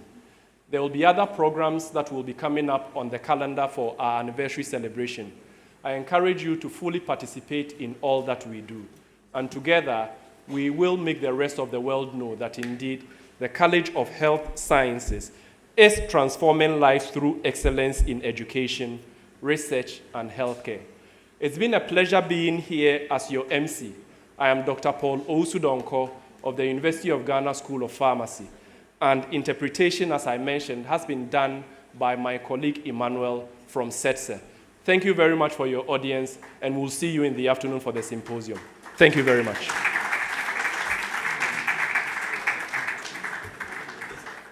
So before we leave, we will do an official recession.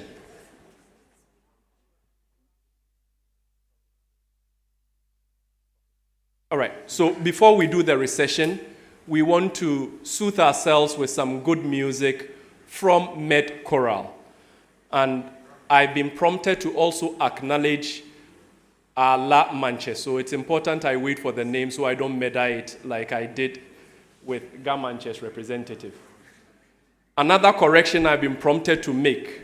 So Professor Isabella Kwachi is an emerita professor. We admire our academic pomposity, and so we must declare the full title. Professor Emerita. She is, it's not, no, it's not. Okay, thank you. So, okay, Med Choral is ready. Med Choral, give us some soothing music before we end this session. And La Agbawe Manche is Miyeliamba ni eje esia o. Autocorrect is correcting me. Ni eje esia Owini the second. He is the La Agbawe Manche. Okay. Thank you very much for representing. Thank you so much. Med Choral, some music, please.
Malakemi susmafe malao, malao, malao.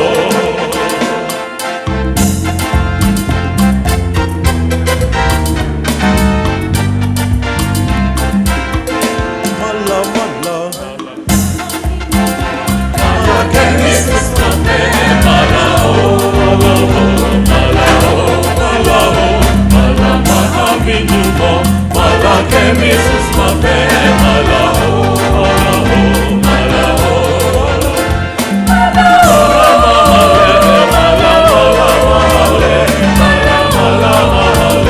Malakemi susmafe mahaminyumo. Malakemi susmafe malao, malao, malao.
Ladies and gentlemen, Med Choral. Let's put our hands together for them again. Fantastic. Colleagues, I mentioned earlier that we have part 2 of our session, and that is the symposium on the topic that we have discussed, or we have mentioned. But before we move into part 2 of the symposium, we want to have one final round of official photography. And so, with your kind permission, Madam Vice-Chancellor and Madam Special Guest, could you please join us upstage again as we take photos with our speakers? Please put your hands together for our Vice-Chancellor and our special guest. They are going to be joined by our speaker, Professor Frederick Kweku Adai, and our second speaker, Dr. Irene Apienin Ado. They will be the presenters for part 2. Prof Provost, please join in. And then Chairman of the Planning Committee, please join in as well.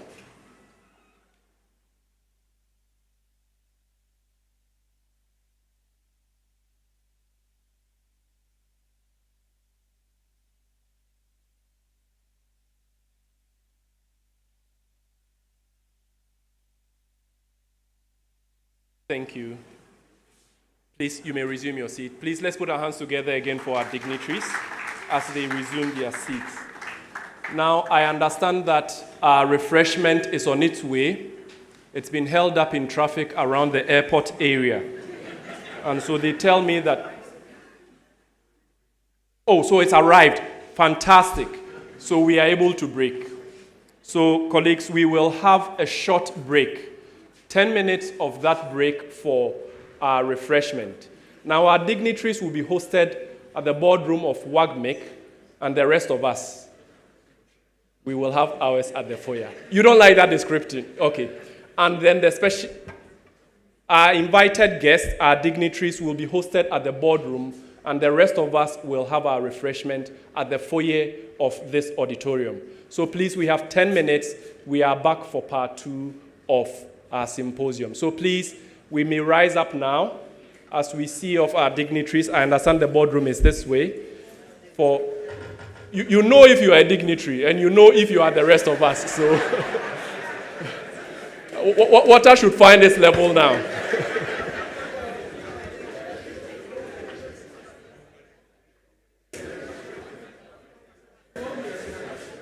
All right, so we are back in the next 10 minutes. Let's give ourselves by 11:20.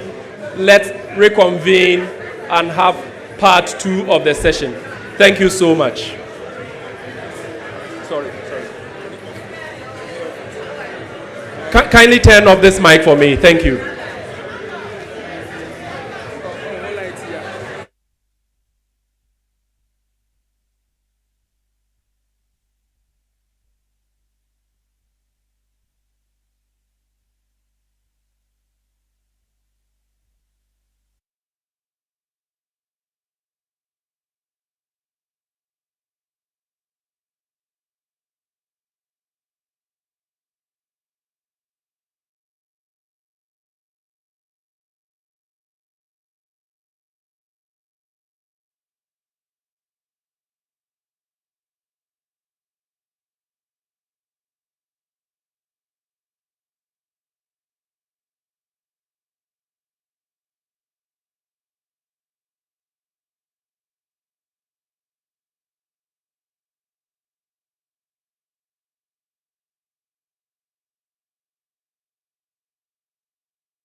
Hello. It's still morning, so good morning, everyone, and welcome back from the health break. We would like to commence with the second part of today's event, which is the symposium. I'll appreciate if you move forward a bit so that we can occupy the space. Please kindly move forward so that we can quickly start.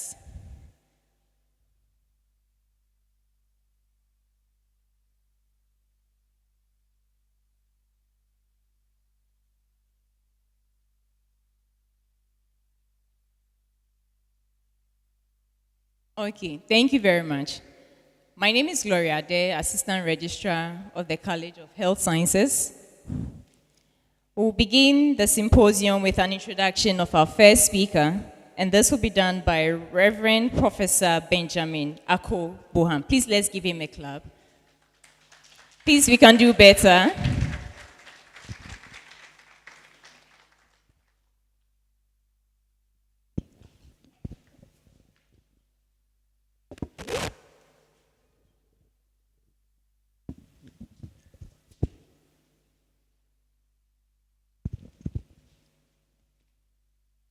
Madam Vice Chancellor, Provost of the College of Health Sciences, colleagues gathered in here, I have the singular honor to introduce to you the speaker for this symposium, the first of its kind in the college. And our speaker is Professor Frederick Kwaku Ade. The name is Ade, not Adai.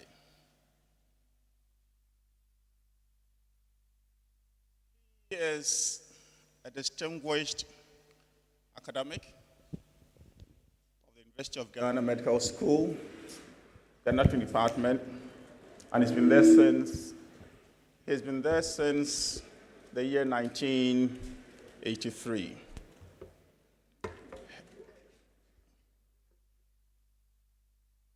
His academic investigation spans diverse fields, commencing with microdissection of red tree ant to determine the allometric relationship between head size and Malpighian tubules.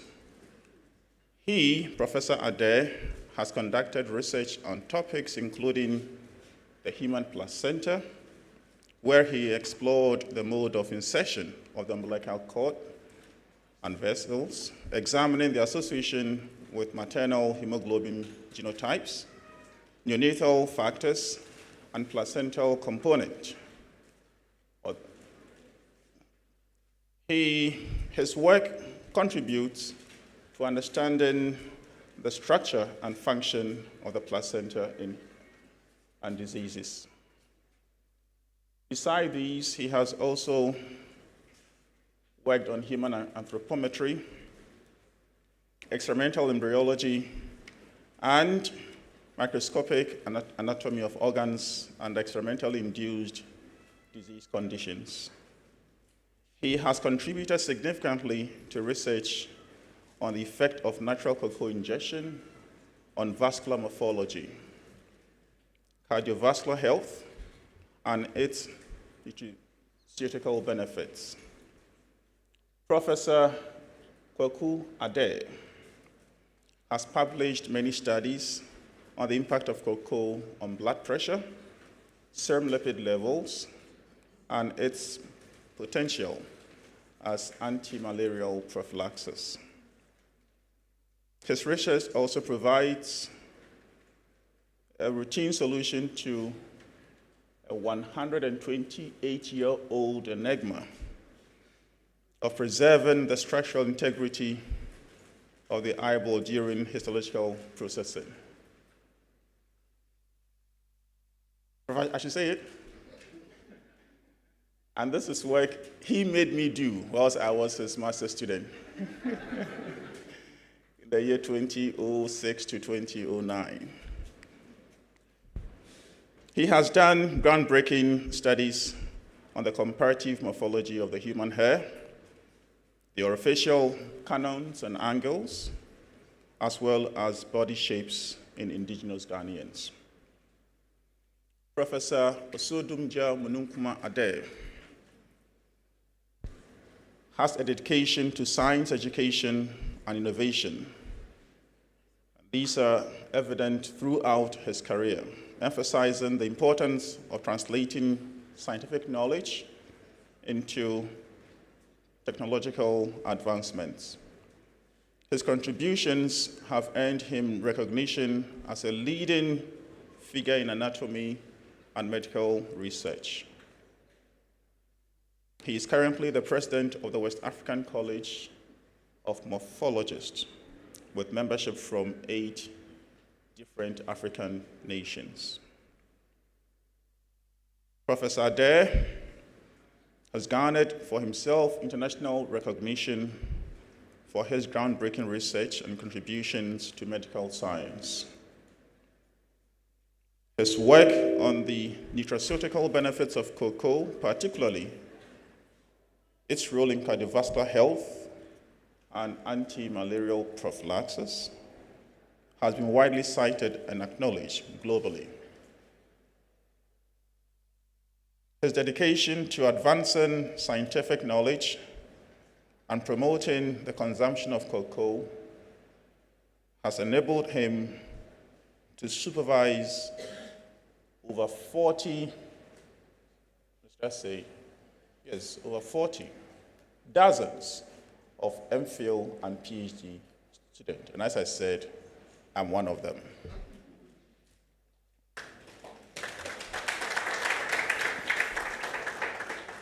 Apart from listings by the Marshall's Who's Who in the world, that is 1995 to 2000, the Cambridge Biographical Institute, and profiles of African scientists, Professor Ade's academic profile is listed on platforms such as Google Scholar and internationally recognized directories, including that of our sister institution, Kwame Nkrumah University of Science and Technology, where Professor Ade has been a visiting lecturer since I was a kid, 1988. These listings highlight his extensive research output and academic achievements, further cementing his reputation as a leading figure in anatomy and medical research. Lately, Professor Kwaku Ade has been championing the cause of using science to debunk prejudicial and largely erroneous depiction of the black person as an inferior human being. Particularly, irksome to him is the absolutely unsupported view of monkey resemblance that shows in racist tones directed at people with melanized skin and woolly hair. Professor Ade has been honored with several awards for his exceptional contributions to medical research and the promotion of cocoa as good food. Notably, he received a Ghana Cocoa Board Cocoa Day Award in 2011, UGMS 50 Anniversary Recognition Award in the year 2012, and Health Benefit of Cocoa Research Honorary Award at the 2019 Ghana Cocoa Awards. These recognitions celebrated his seminal research on the health and nutritional benefits of cocoa, including its role in preventing malaria and improving cardiovascular health. Interestingly, Professor Ade is not only a renowned academic, but also a poet whose works reflect his deep appreciation of life, science, and humanity. We are going to listen to one of his poems soon. His poetry often intertwines themes of nature, health, and human experience, showcasing his ability to blend scientific insight with artistic expression. Through these verses, which he writes himself, he inspires readers to explore the beauty of the world and the interconnectedness of all things. With these words of introduction, I present Professor Ade to you.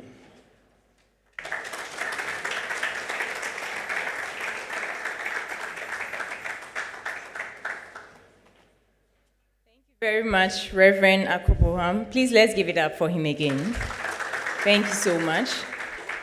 So before I call on Prof. Adai to do his presentation, I would like to call on Ms. Gloria Adokwe to present one of his powerful poems that he has put together. Gloria, please, the floor is yours.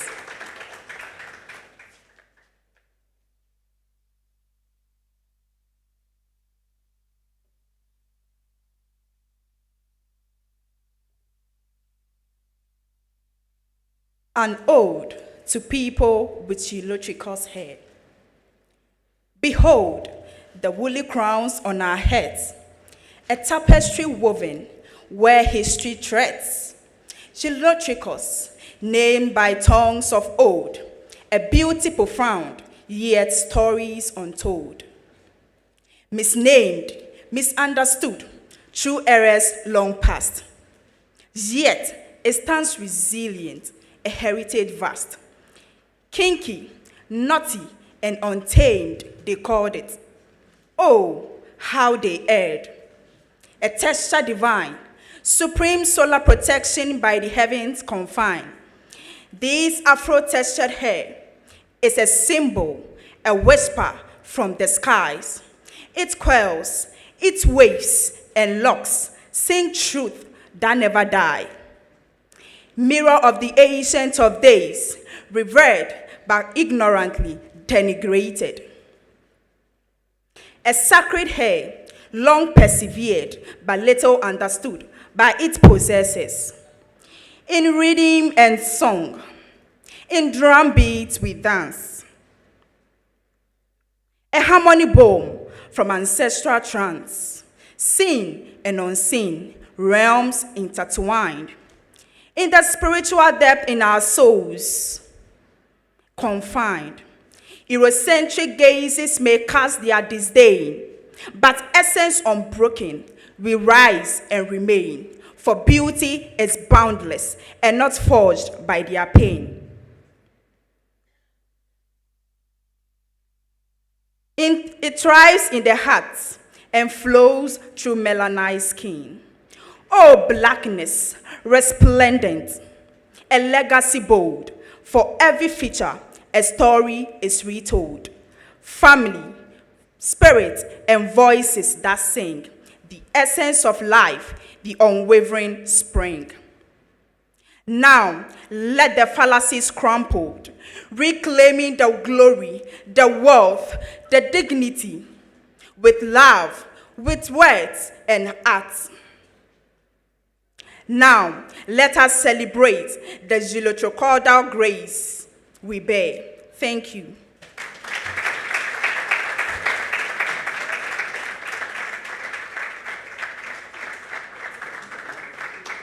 Let's give it up again for Gloria.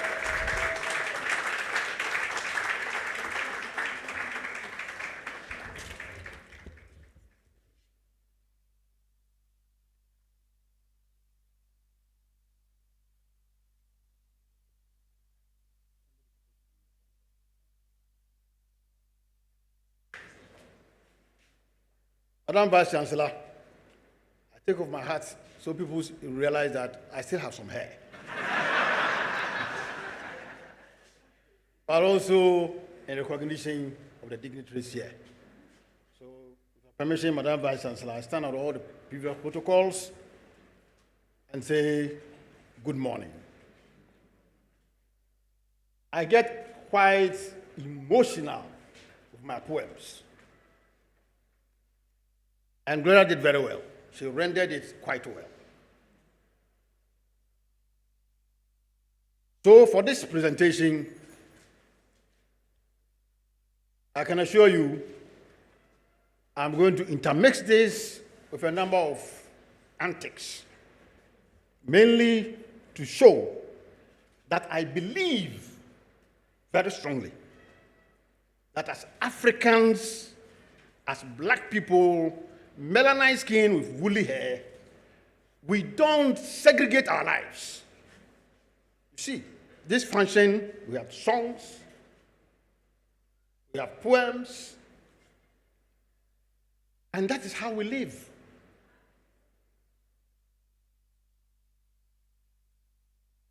It is my greatest pleasure to be here. And I thank the organizers, particularly the Provost of the College of Health Sciences, for this opportunity.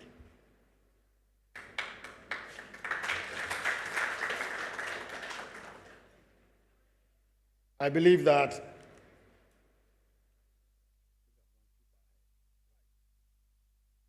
the one reason why I accepted to bring this to a larger audience, as the Provost said, is the fact that I think it is about time that intellectuals ought to study the past for not just the pleasure of knowing what has gone on, but to derive lessons from it.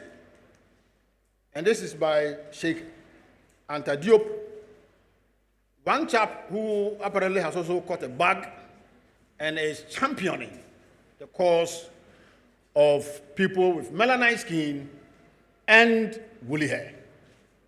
And I realized that he is actually a physicist as well, historian, anthropologist, physicist, and politician. I haven't ventured into politics yet. I don't intend to. So we know the title, Reclaiming the Narrative on Black Personality, emphasizing the humanness of the black person with woolly hair. And I have to say that this is a sequel to a presentation that I had the opportunity to give sometime last year at the Conference of Morphological Scientists next door at the UGMC, where the Provost was kind to be present. And after that meeting, he said that he thinks that we should widen the audience. And he's worked very hard with a committee. I understand that one of my proteges, Professor Ahenkra, chaired. And they've done very well. Shall we applaud them?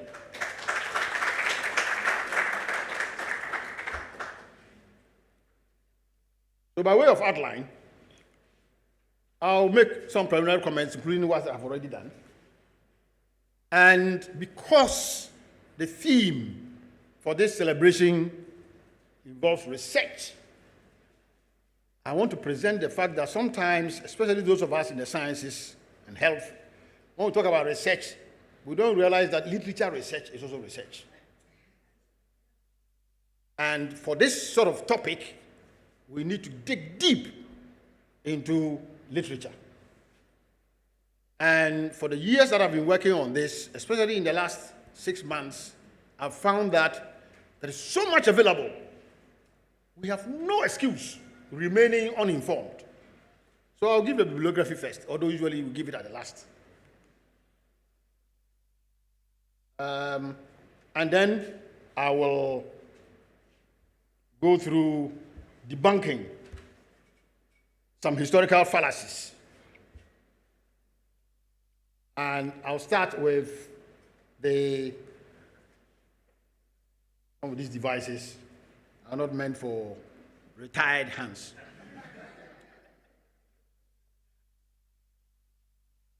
Misrepresentation of evolution. I'm sure we've all heard the stories that by evolution the black people are next to the monkeys. It's never true, has never been true. But because we are not taking charge of the narrative, it's just thrown around. And sometimes we behave as if we accept it anyway. Then there's also those of us who read the Bible say, oh, the black people are cursed.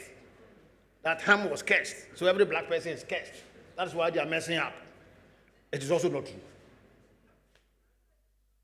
Then the thing that we all see all the time, and that is just was said, by Reverend Dr. Akoboham, that's what aches me. I don't even understand why anybody looking like me and you should accept the label that you look like a monkey. Of all human beings on this planet, you are the least who looks like a monkey. And I'm not the only person saying it. I'll give you that bibliography. In 1927, somebody wrote and actually indicated that if you look at the anatomical features between humans and the non-human primates, then the white people are even closer to monkeys. 1927. So why are you sitting here accepting that you are a monkey?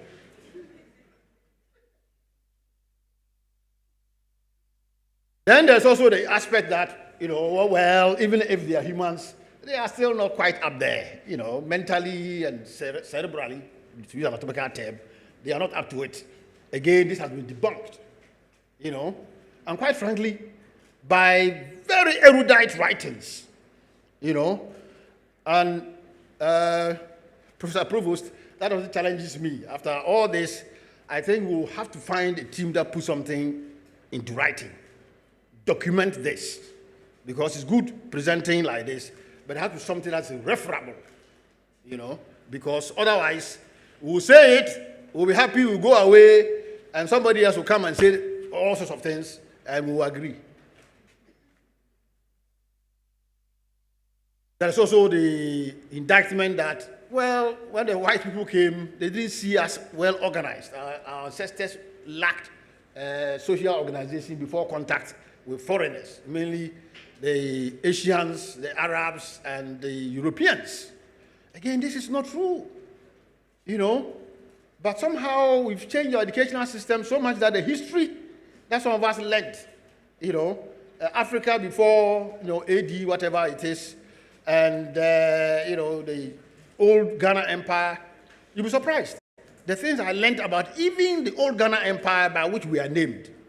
If I am learning this only now, I can imagine some of the younger ones don't even know.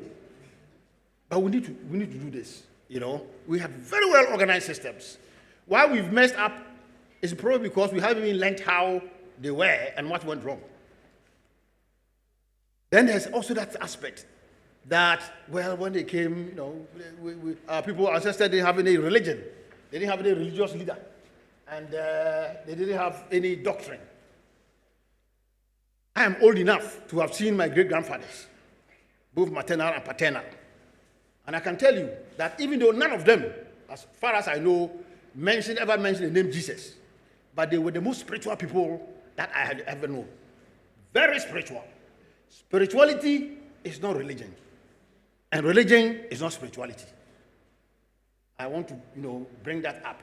So we don't do the things we do by way of religion so that it will make us spiritual. We believe that we are spirits having a human experience. And that is why we also link with our ancestors. So again, sometimes it was misrepresented that we were worshiping ancestors. It's only now that we are made to believe ancestral spirits are bad. But in my great-grandfather's time, the ancestral spirits were considered, as today we consider the angels. They were meant to guide us. So we need to reorient. All right? So as I come to the end of the outline, let me say that I'm challenging not only you, but myself. I still have some of the chains, mental chains, some I've struggled with, I haven't been able to shed them.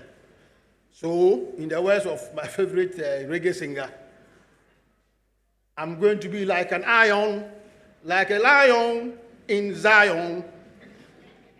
I will be iron, like a lion in Zion. So, if the hammer hits you, take what you can take out of it. Don't think that it is being personal.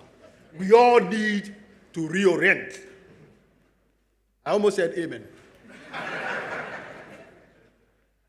Then there's also the aspect that the blacks, sub-Saharan, sandwiched between the Great Sahara Desert and the oceans, didn't travel. And therefore, didn't know much. All that we sat here was for people to come to us and then come and civilize us.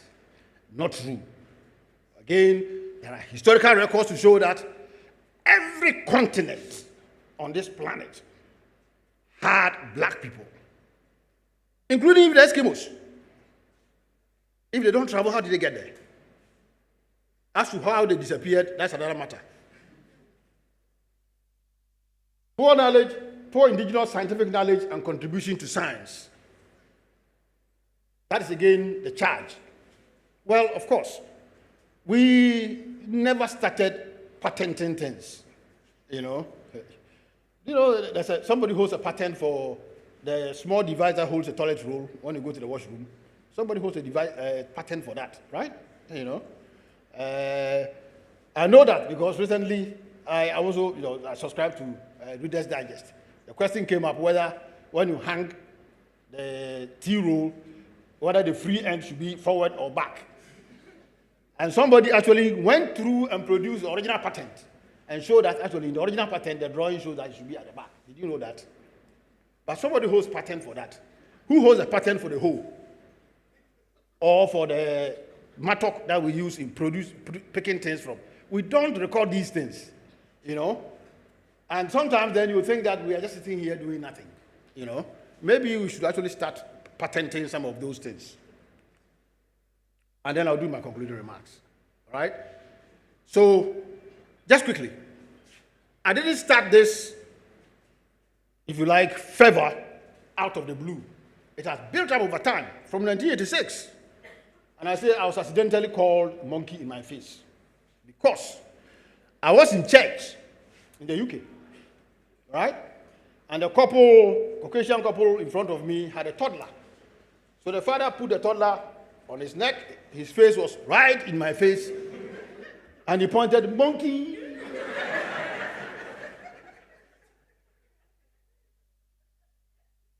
I didn't have the pleasure or the luxury to feel bad because the parents were so something. I had to actually virtually comfort them. But after that, some of you may not know, I actually did a first degree in zoology, now animal and conservation science, okay? And we had a lot of very interesting topics. One of them was mammalogy. And there was a particular course I was interested in, the zoological view of man. So after I was called monkey, I went back and reviewed the notes. Am I really monkey-like? And that's when I started this. All right? And then, again in the UK, as a graduate student, at the time in the department, there was only one, these days, there was only one computer. You had to book to go and use it. And the computer was placed in the room before the head of the department's room, where the secretaries were. So anytime I went to sit there and I was working, two elderly white ladies, when they are passing, they bounce their hand on my hair. Oh, it's bouncy. Oh, it's bouncy. Oh, it's bouncy. And I thought, what is this? Because their hair, the silky hair, doesn't bounce. And they are surprised that it bounces. Why are we shedding our bouncy hair for silky hair? That's another question. And then when you look around, I watched, I'm sure some of you did, the Triple Heritage by the Kenyan historian professor, Ali Mazrui, Triple Heritage. And he went through a lot, and concluding he said that if only we had one African country that was doing well, then at least we can point to it. Fortunately today, I think one is doing well, and that is Paul Kagame in Rwanda.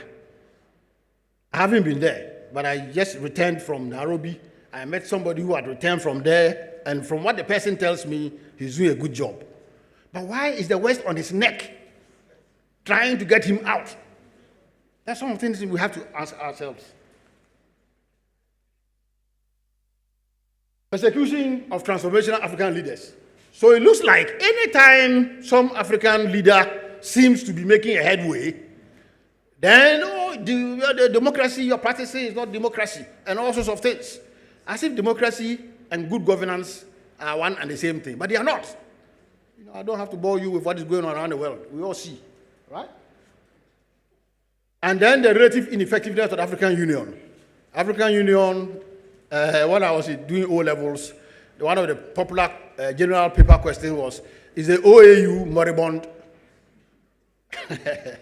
Now, I recall that when the French, what is his Prime Minister or President, Emmanuel Macron, described NATO as brain dead, you know, but I think OAU has, AU is worse than brain dead.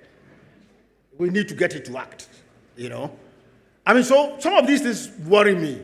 Sometimes I ask myself, why am I worried about things that nobody seems to care about? Everybody's doing about their own life. Why am I worried about this?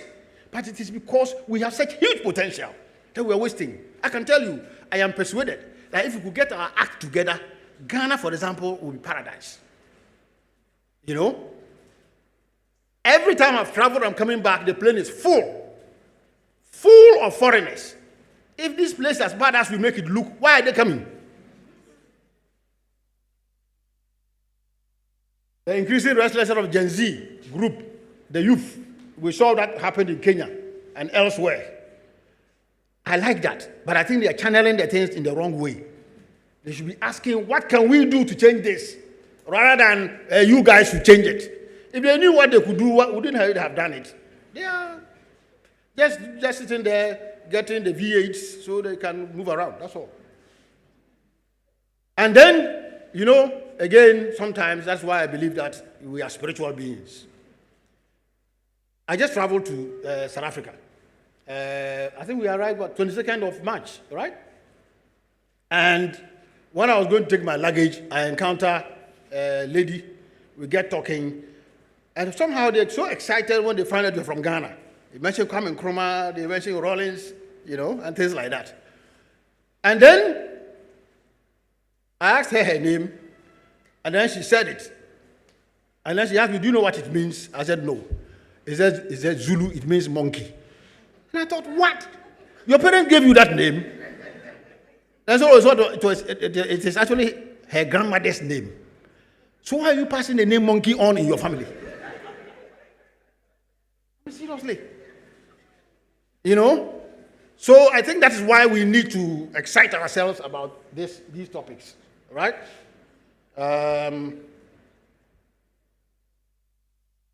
So as I said, I'll give you I'll run through it. One of the papers, I think I've gone ahead. The Negro, is he a biological inferior? That guy did a good job. James Redhart. Please find it and read it, right? He does a very strong defense of us, black people with woolly hair, as not only human beings, but actually superior. I'm sure he's not a black person, though, but he did that. Then the contribution of Negro to human civilization. Chamberlain, 1911, also did quite well, though not as Reinhardt. But there are also a few of them that really, you can understand why people think like they think. In 1866, right? Slavery was abolished in the U.S. officially in 1865. In 1866, Crawford writes on the physical and mental characteristics of the Negro, and he just dumps us on the rubbish heap, that we are not even up to being compared with the apes. That's his view. If we don't arm ourselves, that is the kind of information somebody is going to find and come and quote. The origin of the Negro race, Henry M. Stanley. Some of you who did some geography will remember that David Livingstone, and that's one of those things, who was said to have discovered the Victoria Falls. When people let you there, they say you have discovered it. You know, when he died, it was Stanley who replaced him. But I must give it to these guys. They traveled throughout and they documented things, albeit that they sometimes, a lot of times, misunderstood what they saw. So that's another good paper to read. On the Negro's place in nature, James Hunt. That's another very dire, description of the black person as subhuman. Then, who are the blacks? Who are the whites? That's actually a letter to the editor. Somebody who was challenging the designation of white and black and using very scientific things to say that really, in detail, there is really no black, there's no white. I'm sure you know that by DNA, you can't distinguish white and black, right?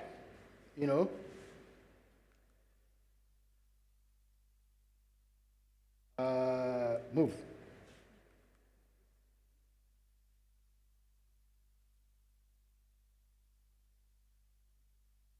Right.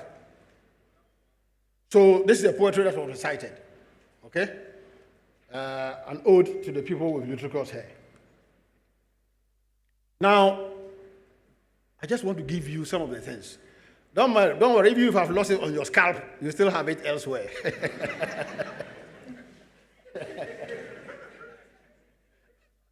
So, the physics of woolly hair is beautiful. Beautiful. I'll just give you a little bit of it. Air circulation. The tightly curled texture of afro-textured hair doesn't lie flat against the scalp, allowing air to circulate and cool the skin. So once we are walking in this heat, that's what it does. All right? It's the best suited hair for us living in the tropics. Heat reduction. The hair spiral shape creates a boundary layer of cooler air, dry air near the scalp, which helps to protect the brain from the heat. So it isn't just there, and therefore we should not just, just get rid of it. Water loss reduction. The uneven distribution of fluids along the hair strands reduces water loss, further aiding temperature regulation. Do you realize that when your hair, you still have scalp hair, and you pour water in it, right? When you dry it, you really have to, use the whatever you are using to really scalp, because otherwise it still retains the water. And that's what it's meant to be. So whilst you are working in the humid environment, it traps the water, and water is a poor conductor of heat. So it ensures that no matter how hot you feel, your brain remains cool. What else do you want? Solar protection. The matted hair and sebum, this is the oily thing that's produced by sebaceous glands, can provide a natural barrier against the sun's rays. And then finally, because of what the Caucasian women were doing to me, I know that touching it also gives some sort of good feeling. Because I don't know why they were always coming here, it's bouncy, it's bouncy, it's bouncy, So if you haven't tried it, maybe try it. Now, another phenomenon is that most babies born to us, electricos or woolly-haired, melanized-skinned people, have full crop of hair. That's something that surprises the Caucasians, because they are born with vellum hair, which takes a time to grow. They're born with fully hair. And here, this is one of my adopted daughters. Actually, she adopted me as her father. And she knows I'm presenting this. I even forgot. She said she wanted to join the social handles thing. She's in London. She gave birth to this baby on the 30th of April. Right? So this picture was taken on the 8th of May. She's about 1 week. Look at the crop of hair. Beautiful lash. So as soon as she sent me the picture, I said, I like that hair. So you can use it in your presentation. So thank you, Judith. I've used it. And look at this. Beautiful halo of hair. Right? And, oops, sorry. As you grow older, you still retain the beauty of it. Can you see that? We are blessed. But as if we don't even know. You know? So why must you hear this message? Quickly. Black people must begin to self-educate. There's a difference in knowing what you know and knowing what you were told. That is why I gave the bibliography. Most of us here are intellectuals. If you miss it, come, I'll give them to you. Go find them and read. And persuade yourself that it is not new. The information is there. All that we need to take it and then travel with it. Educate our people that if anybody calls you a monkey, tell them that no, you are getting it wrong. Right? Look at the person who is talking. Know thyself, be thyself, complete thyself. A reason in season. Right? This is a poem that I published in 2000. And I think it's timeless. This topic is a reason in its season. So, strong as a lion in Zion is a reason in its season. By taking the tussle from impending hassle, it eliminates all hustle and potential bustle. As welcome as a person with good views is a person who bears good news. Like a cool balm to an aching joint, it's a reasoned and timely point. By precluding scuffle and ruffle, it prescribes hustle and tussle. But a reason in season, nothing can compare. It's better than the power of military hardware. By calming festering timbers, it smoothes smoldering embers. Truly, a reason in season is as strong as a lion in Zion. Thank you.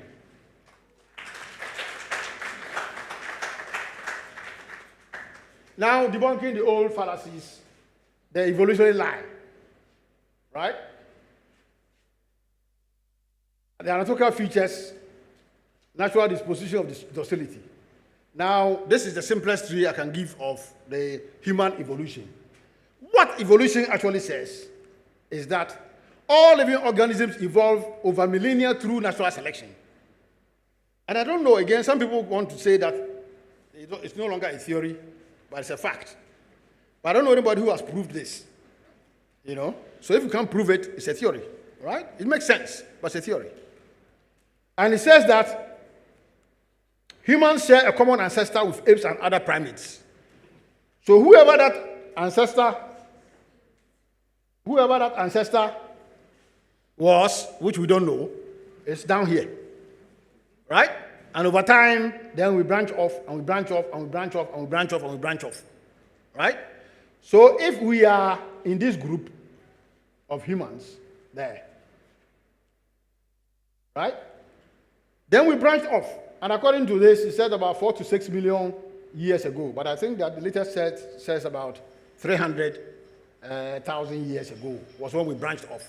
So what I'm saying is that even the statement that because we evolved from monkeys, and then, we are at the stage before the other people also evolved from it, it's not true. Because what it says is that we started from somewhere, we're branching, and we all branched there. So we all belong to the same branch, right? And as I said already, if anybody at all is going to look at those who look like these ones, it's not us. Then there are also gaps in evolution. And for those of you, I believe very much in the Christian message of Christ as the Son of God. But I don't believe it just because somebody came to tell me, because I have a personal experience with that. If you want to really do this, there is an Oxford University professor of mathematics, John Lennox. He has got a lot of videos. Listen to him. He does the logical definition and defense of the Christian message. But one of the things I picked from him is and it's true, that yes, evolution would say that we all branch off from a common ancestor and so forth and so on. So when did morality evolve? When?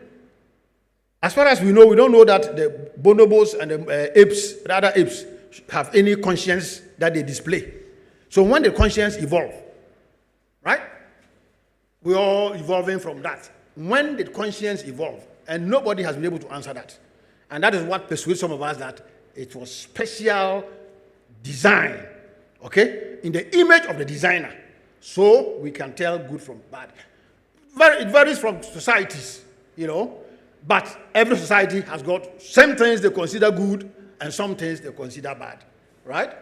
I don't know of any monkey or ape community that has got that kind of thing, okay?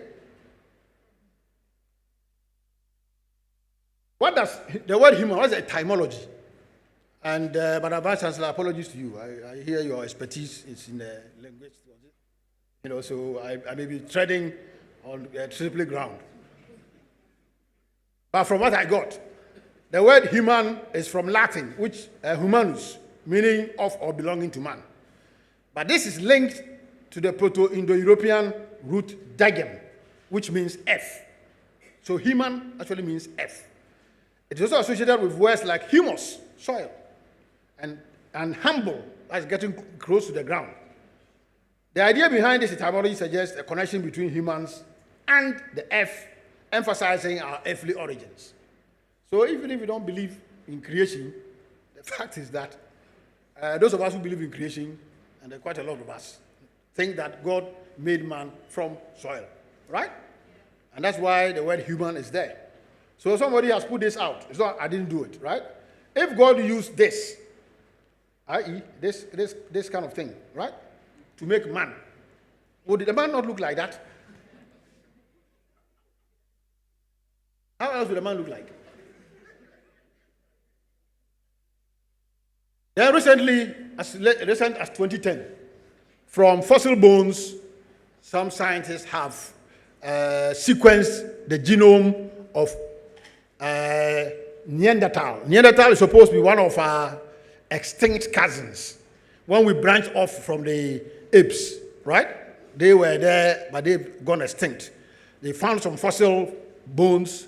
They sequenced the genes, and they found that those of us in sub-Saharan Africa who are supposed to look like monkeys, we have 0 Neanderthal genes. 0. Right?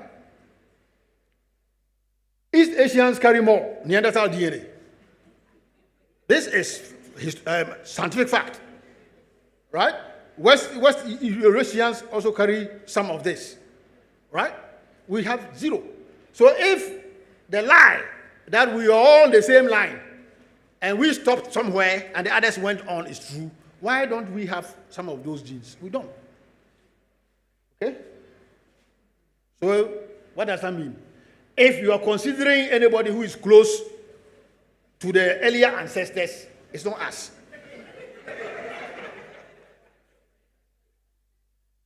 Are black people cursed?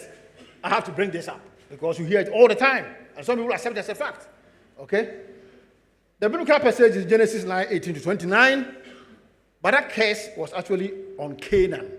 The story, if some of you have forgotten, is when Noah, after the flood, overindulged in wine and got naked. And one of his sons, Ham, went and found him, didn't cover him, and came and told the other brothers. So the brothers went to cover him. But in order not to see their father's nakedness, they draped the cloth on their shoulders and went backwards to cover. And when Noah woke up and heard the story, he felt that since Ham had seen his nakedness, can you imagine that? You get drunk and expose yourself and you blame somebody else. Anyway, when he cursed Ham's son, Canaan, and not Ham. Whether that is how true that is, it's not.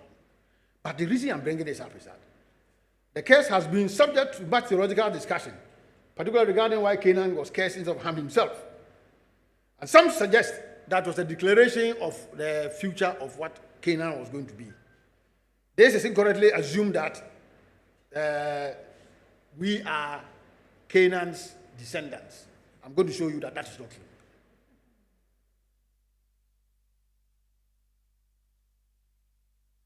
Canaan is not the ancestor of black people. Genesis 9:6. The sons of Ham, Cush, Mizraim, Put, and Canaan. All right? So Canaan was cursed.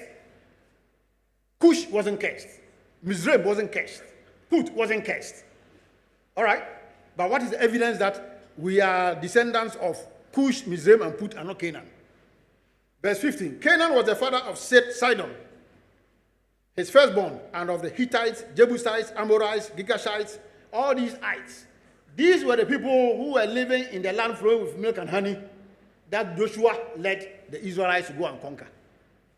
Where they went, is it in Africa? It is not. So how can we be the descendants of those people? Right? These were people, they are not in Africa. Conversely, right? Cush. And some of us even learned that in history. The old kingdom of Cush. Sometimes it's with K. Cush is also Abyssinia or Ethiopia. Right? Mizraim, I'm sure you know, is Kemet, which is also Egypt. Put is Libya or Punt. These are all nations in Africa. So we are descendants of these by this biblical account.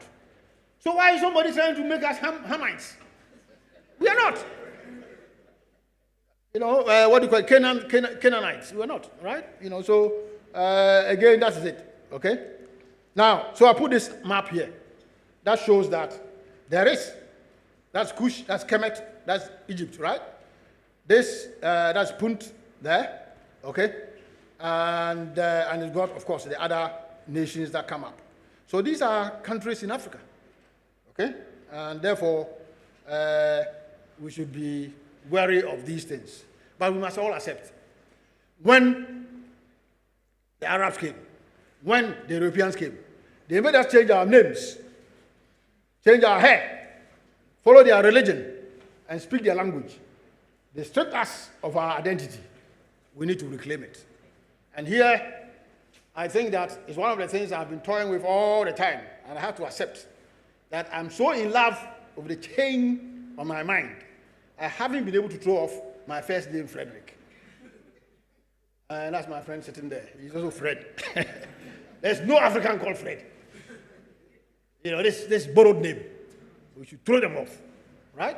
But because I can't do it, I haven't been able to do it. Not that I can't do it. There are a lot of friends of mine who have thrown theirs off, right?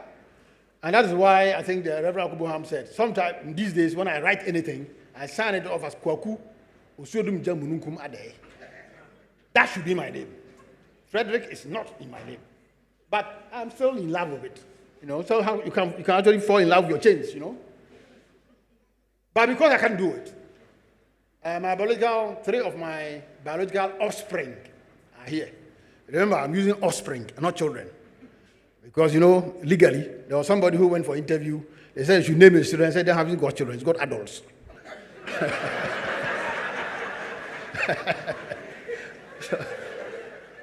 so these are not children. They are my offspring. And there are two of the offspring who I gave foreign names to. The latter two, my eyes had been opened. They don't have. And when I was going to baptize the last one, the minister asked, what is his Christian name? I said, Nana. So, Madam Vice Chancellor, you have a Christian name.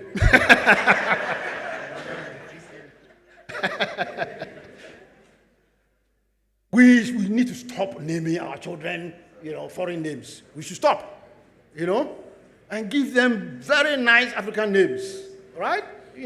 So that 10, 20 years from now, when you come here, the name is mentioned, this is an African name, We shouldn't continue carrying those baggage around. That's why I said that I'm going to be like iron, like a lion in Zion, right? I'm guilty myself. Now, this is long. I don't expect you to read it, okay? The fallacy of non-human primate, okay? Now, so this is actually from Reinhardt. What about the kinky hair and the absence of hair on the body? In these traits, the white man is more ape-like than the Negro. 1927, it is there. The lips of the ape are also thin and grayish, like those of the Nordic. In contrast to the thick red lips of the Negro. The Negro is black. When, however, one attempts to make out a scientific case against blackness of skin, the facts are not so accommodating as you would like. Researchers have already demonstrated that the body covered with dark skin does not produce heat so rapidly as in the case of light skin. This means, apparently, that black skin is an advantage on a tremendously hot day, whereas light skin gives an advantage on a cold day. In the light of the present knowledge, or the lack of knowledge, it is impossible to make a reliable statement of inferiority based on purely anatomical terms. Right? Simple. So what are the reasons for ape tones? Because the bigger apes are found in Africa. Okay? And they also are the ones who are more likely to want to walk erect. All right? And they are also thought to be intelligent. In fact, only last week, these people are funny. I heard on BBC radio that they have found that now the chimpanzees actually can play drum. Can you imagine? I'm sure they saw that I was going to say that because we played drums, we're different.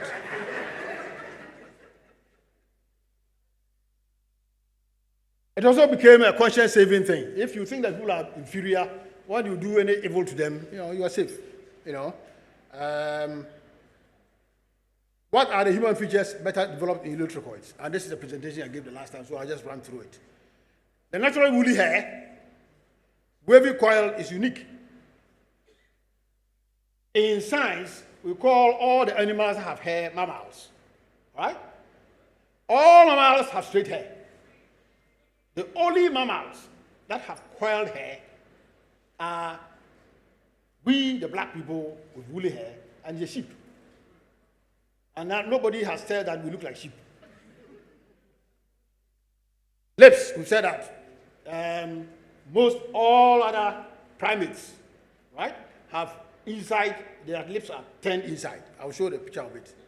The nose of humans have nasal cavities with wings, right? We call them ali. Okay? The gluteus muscle is bigger in humans, okay, to support the erect gait. And the best developed gluteus muscle, buttocks muscle, is in us. Okay? So these are the lips of the other apes. You can see there's nothing that looks like our lips. And this is a comparison. Yeah. Another comparison. Look at that. Look at that.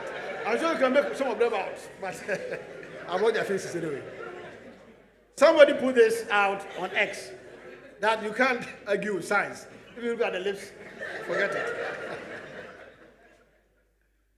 The gluteus muscles have been shown to help in running. And this, I put this up. You look at the Olympic and other athletic events, you think that we are the only people on the planet. This is a starting line for 24 Paris Olympics Games, and the ending, females, the same, right? We are running. And when they finish and they win, then you call them monkeys. Intelligence. Reinhardt actually says, intelligence must be determined with reference to the conditions under which the test is made, not merely the terms or the phenomena. Right? Observed and reported by the individual. One of the things I've challenged myself is that one of these days I'm going to find time and design my own IQ test. I've done a few IQ tests. And some of it, they even ask you of fruits that if you don't live there, you don't know. So I'm going to design an IQ test. You know what I'm going to ask? Some questions like, when you see the burrow of a rat and the rat's footprints, how would you tell whether the rat is still in the burrow or not? If you haven't lived in the village before, you can't tell. But I can tell. So all the things that they use to denigrate us is because it's skewed. You know, you ask me about some fruit I haven't even heard of, and then you say I'm dumb. You know. The lack of orderly social organization, as I've said, there are so many historical events that show lots of African civilizations And I have here the Almohad Empire, the Kushite Empire, Aksum Empire, Congo Kingdom, Great Zimbabwe, Zulu Nation, Benin Empire, so many of them. So how can anybody say that when they came, we were not organized? We were just walking around. And sometimes when you go out there, they think that we actually were living on trees. You know? So there are some books. I haven't got this book yet. I'm looking for it. Ancient African Kingdoms. Okay? Lack of religion. And I quote Haile Selassie. Spirituality does not come from religion. It comes from our soul. Right? And he actually goes through that to say that we know that we are spirits. And that's why we tie in with the spirit realm. Okay? So before we were introduced to the intermediaries, Christ for Christians, Muhammad for Islam, we knew. Our people knew. They used the deities, and then they are, calling on the ancestral spirits. That is spirituality, right? So, again, that is wrong. And here is one of the things that I've challenged my colleagues, that there is a tribe in Kenya, the people called Kisii, and they do craniotomies. They open the head, the skull, right? Using very crude devices, right? But the important thing is that there's no anesthesia. All that they do is do some incantations and then give the person some herb to put in their mouth. And they can do this procedure sometimes 8 to 10 hours. And when they finish, that is the scar. It's not very elegant, but the people survive. There are videos that show that the survival rate is higher than in the best hospitals in the world. Why don't we, the scientists, study this? Maybe that's our contribution to the world. If we found out that there are some incantations that can make you do this without anesthesia, why not? Why not? You know? But we will say that, oh, it's not science. You know, I recall, and I'll say this. Many years ago, I had the opportunity to be the honorary president of the Ghana Science Association. And I challenged the engineers, let's go to Apostle Safo and liaise with him about what he's doing. They say, oh, what he's doing is not engineering, but he's producing cars. There's a difference between spirituality and religion. You were born with a spirit, but taught religion. I'll run through this, okay? Because I'm told my time is up. And here is also the thing, whether there's a difference between African blacks and the other blacks, right? I don't have the time, to show, but I showed the last time. As I said, every continent has got some black people there. And when you see them, they are like us. How did they get there? Indonesia, India, everywhere they are there. But I quote our first president, Kwame Nkrumah. I'm not African because I was born in Africa, but because Africa was born in me. Are you?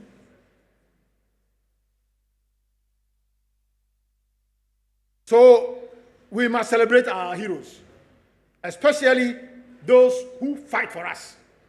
And I bring Marcus Garvey because for many years, my students know that whenever I'm giving a lecture, I give a positive thought. I quote somebody who has said some momentous thing. I've never quoted Marcus Garvey because I thought he was a criminal. But President Biden, before he left office, posthumously pardoned him.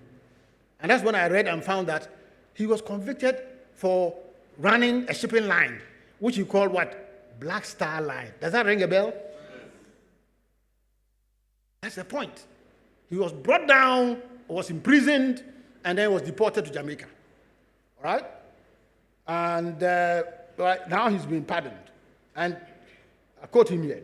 When man becomes possessor of the knowledge of himself, he becomes master of his environment, the captain of his own ship, the director of his own destiny, the accomplisher of his own ends. And that's what I'm proposing that we should do. Take possession of the information available so that we can resist being labeled wrongly. We are going to emancipate ourselves from mental slavery because whilst others might free the body, none but ourselves can free our mind. Mind is your only ruler, sovereign. These words were used by Bob Marley. I realized that he got it from Marcus Garvey, so I rushed through it. The cruelest thing slavery and colonialism did to Africans was to destroy their memory of what they were before foreign contact. So sometimes we think that our people didn't have anything. We celebrate our unique hair, right? And I'm happy that today I'm seeing a lot of the females with natural hair, right? Let's clap for them.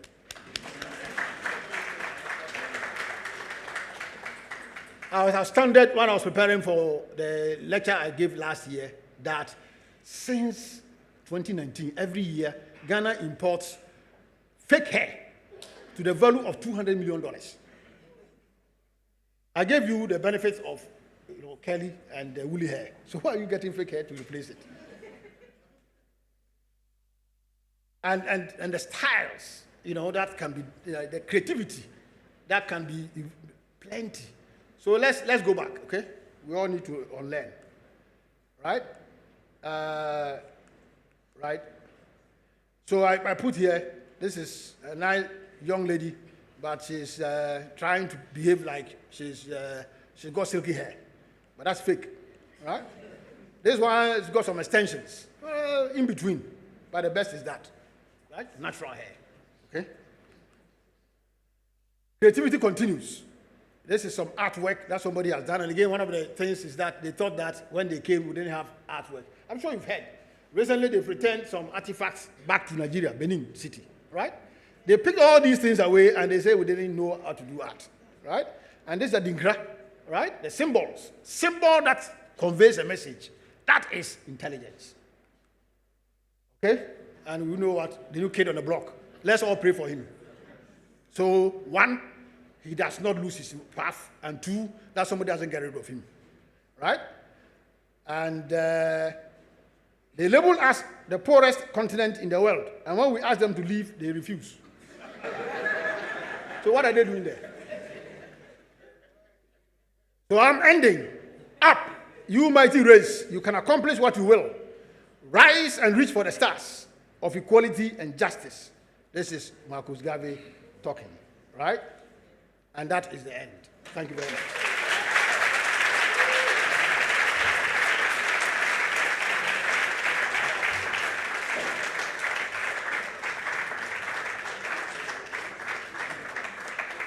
Please, let's do it once more for Professor Frederick Adai.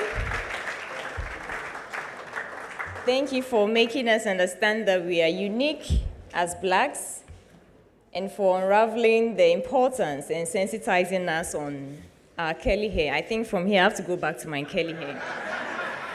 I'm dropping this yam. Thank you so much, Prof.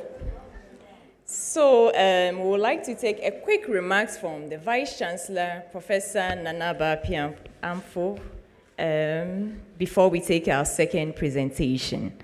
So please pardon us for the shifts and change in our program outline, but we'll definitely come back to our second speaker. Thank you very much. Prof, please.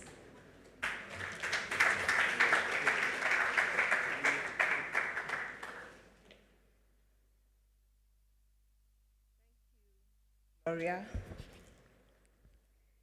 Thank you, Gloria.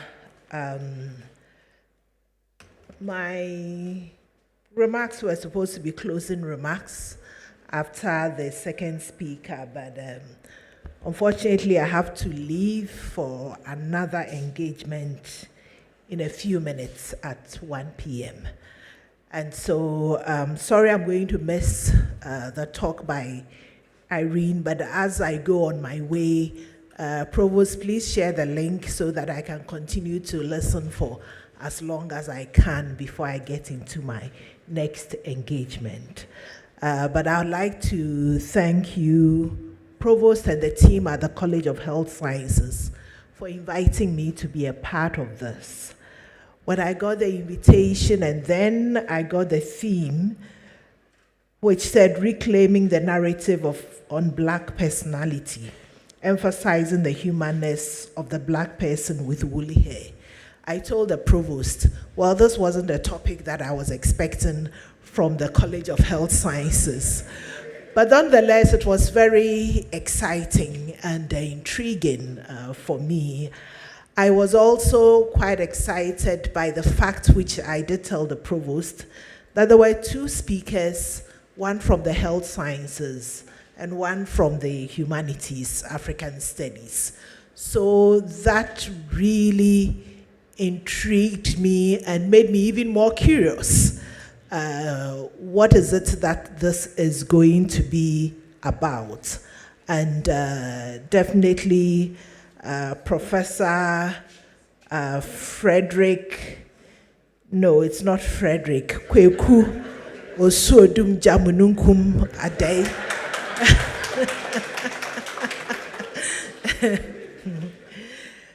Has delivered excellently.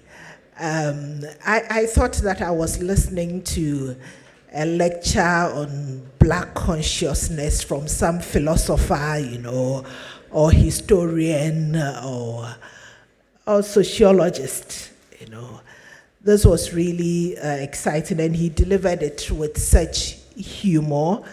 And I didn't also know that he was a poet. It's very exciting when you see a combination of the sciences and humanities at play. And that is what you get from a comprehensive university like ours, where we beautifully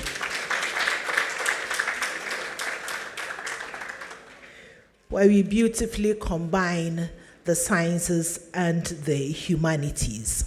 For me, he's delivered a thought-provoking lecture. He did it with such humor that, we're all enjoying and laughing, but I believe that we all have some takeaways to reflect upon and think about. I don't think that the purpose was to denigrate any race, but to make us more aware of ourselves and what we are made up of, the potential we do have as Africans and people of African descent.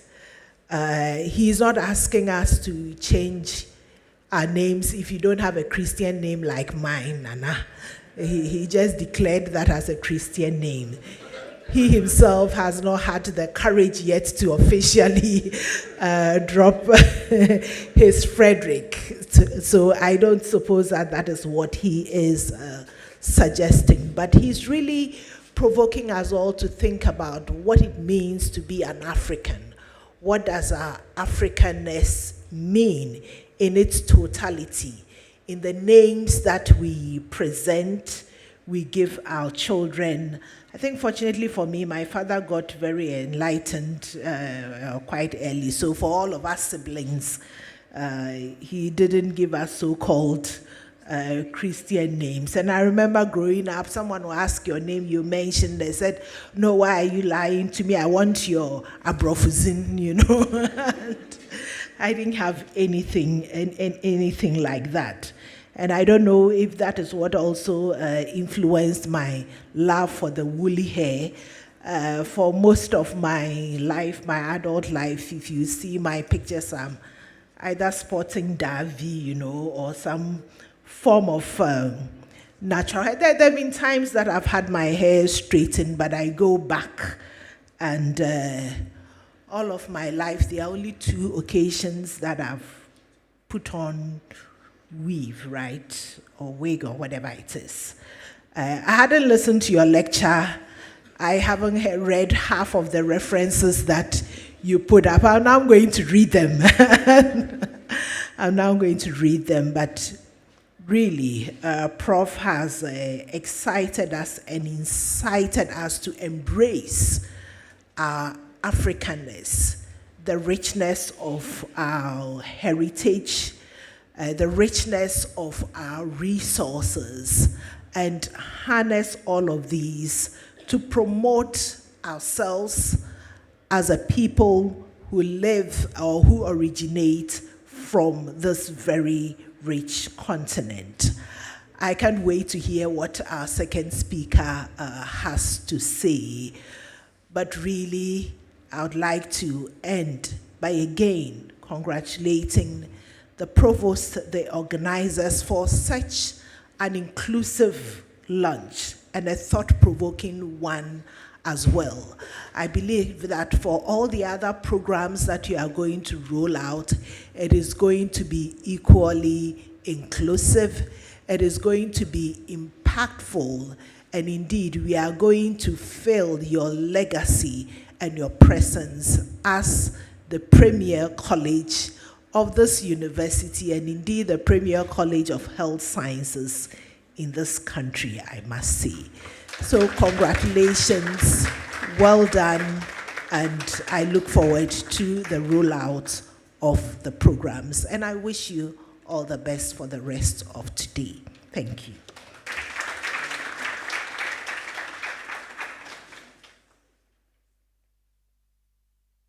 Can do better. Let's give it here. Thank you very much, our Vice Chancellor, for honoring our invitation and deciding to be the chairperson for this occasion. Thank you so much. We appreciate your presence. Now, I would like us to all pick up our mobile devices and quickly scan this QR code. Now, this QR code is a questionnaire on public confidence in the Bank of Ghana. So we're just using 30 seconds to complete the survey for the Bank of Ghana.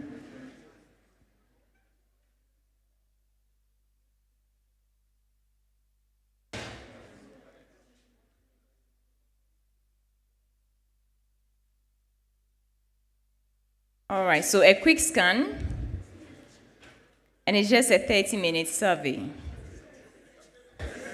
30 seconds, not minutes, sorry.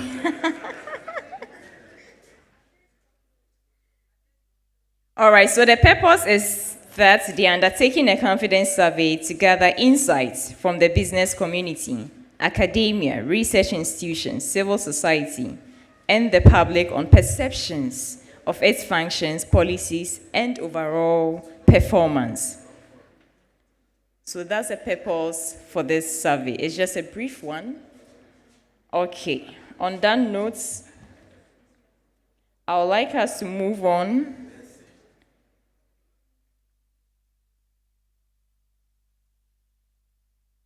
to the next activity on our program outline, and that's an interlude by the Ghana Dance Ensemble.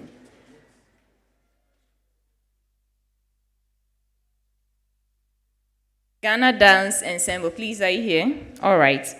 So we move on to the introduction of our second speaker, and this will be done by Dr. Mary Amwako Coleman. Please, let's give it up for her.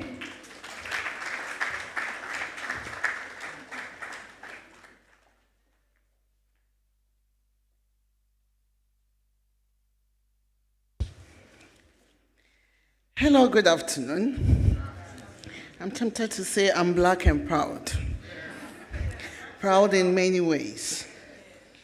And you wouldn't believe it after listening to such remarkable thoughts shared with us that we still have more to share with you.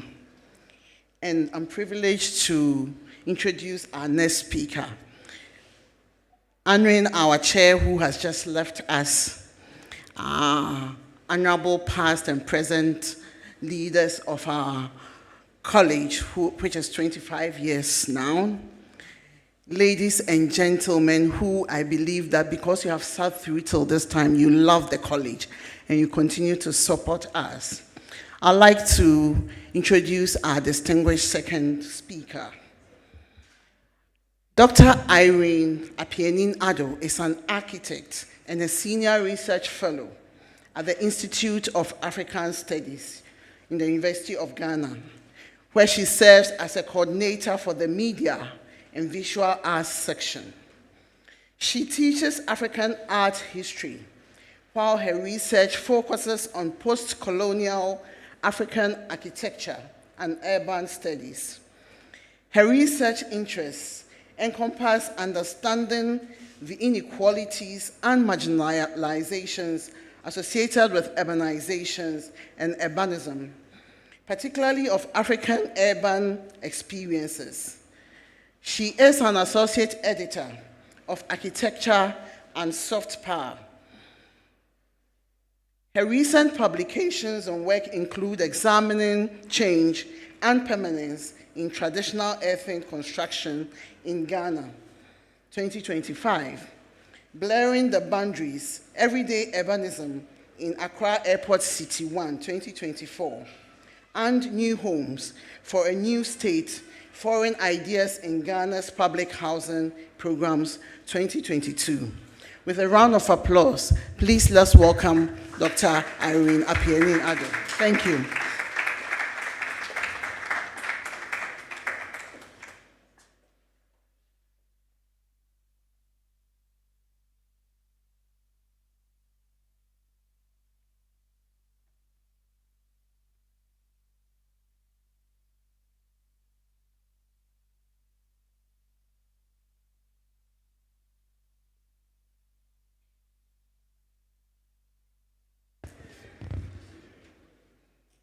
Thank you very much.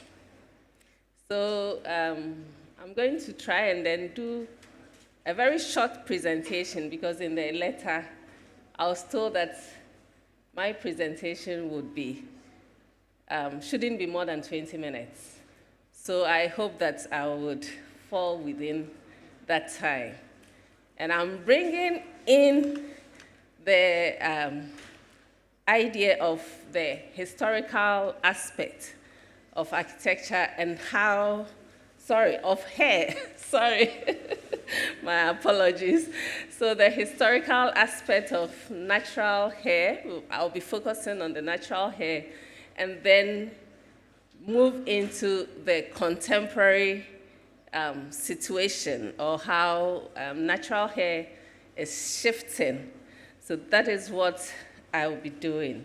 And I'm presenting with Professor Samuel Intewusu, who is the director of the Institute of African Studies. And on his behalf and the rest of the members of the Institute, we want to extend a congratulatory message to the College of College of Health Sciences. So congratulations on your Silver Jubilee.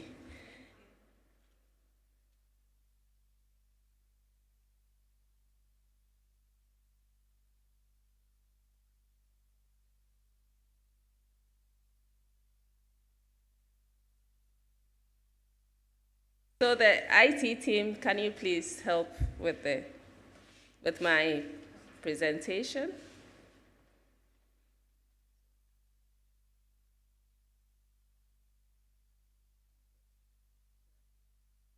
Thank you. So as I began, I said that I was going to focus on the historical, the cultural, and the sociopolitical roles that hair plays in our history. And it's against the background of the biological meaning of hair. So that is what I will be talking about.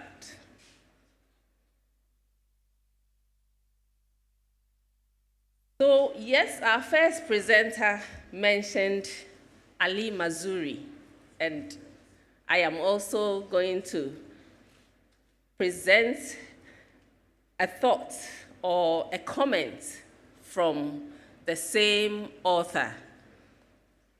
Ali Mazrui says that of all the various physical parts of the body, the most easily manipulable for ritualistic purposes is hair.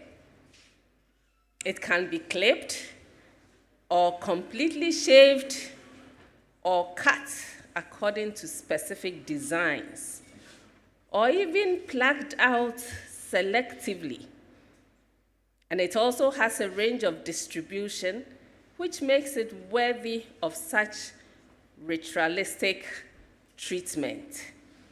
And we all know, I think, as health persons, you know that hair grows in various parts, and I don't need to belabor that.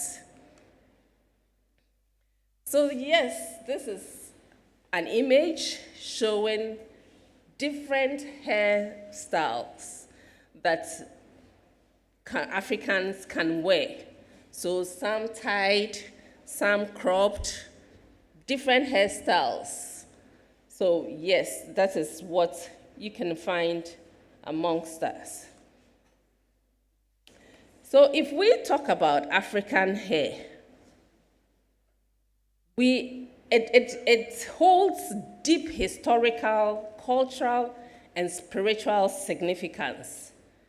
And it also acts as a powerful symbol for identity, the status, and then the connection to ancestors. And so in many African cultures, hair is not just like a personal adornment. You just wear your hair. No, but it's also a reflection of one's social standing, your religious beliefs, and then your spiritual connection to the divine. And so people over the years have presented or represented their hair differently. And for those who are looking at those hairs, it gives them different meanings.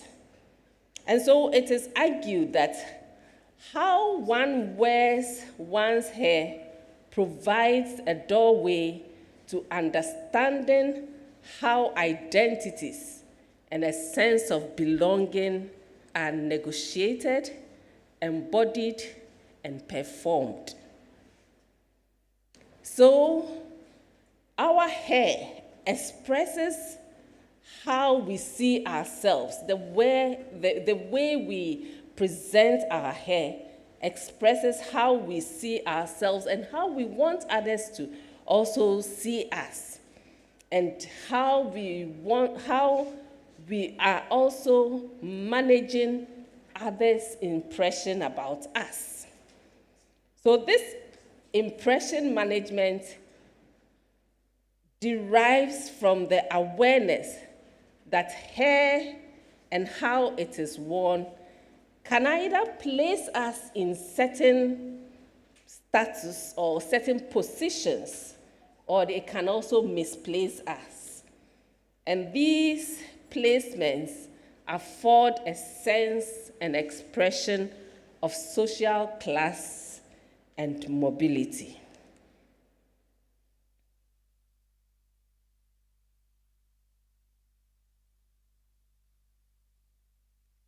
So historically, hair has been associated with individuals and communities, as we all know, and as we have also learned a lot from our first presenter.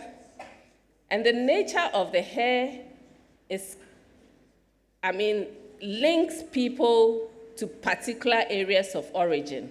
So the type of hair that one carries carries in even southern part of Ghana would be different from, the texture would be different from other parts of Ghana. And that is what we are trying to say.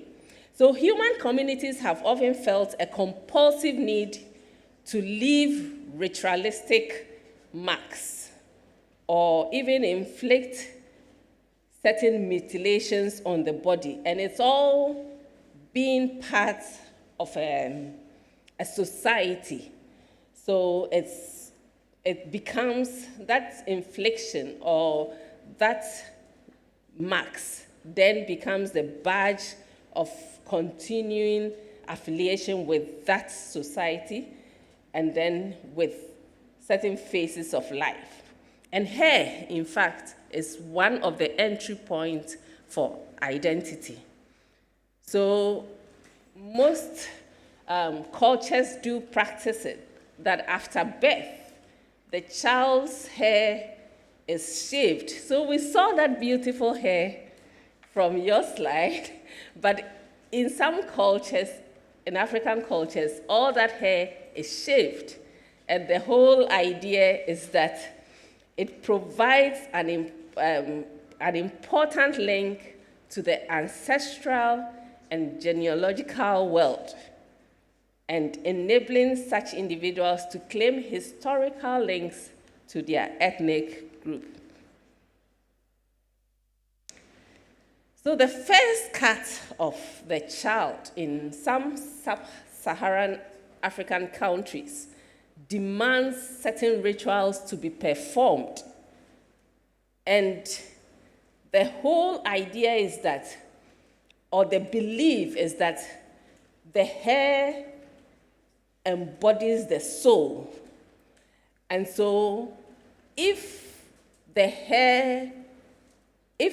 rituals are not performed and the hair gets into into the wrong hands, then it could be used against the person or the individual. So during rites of initiation and circumcision, the head is shaved completely, and the new growth then becomes a new identity of adulthood.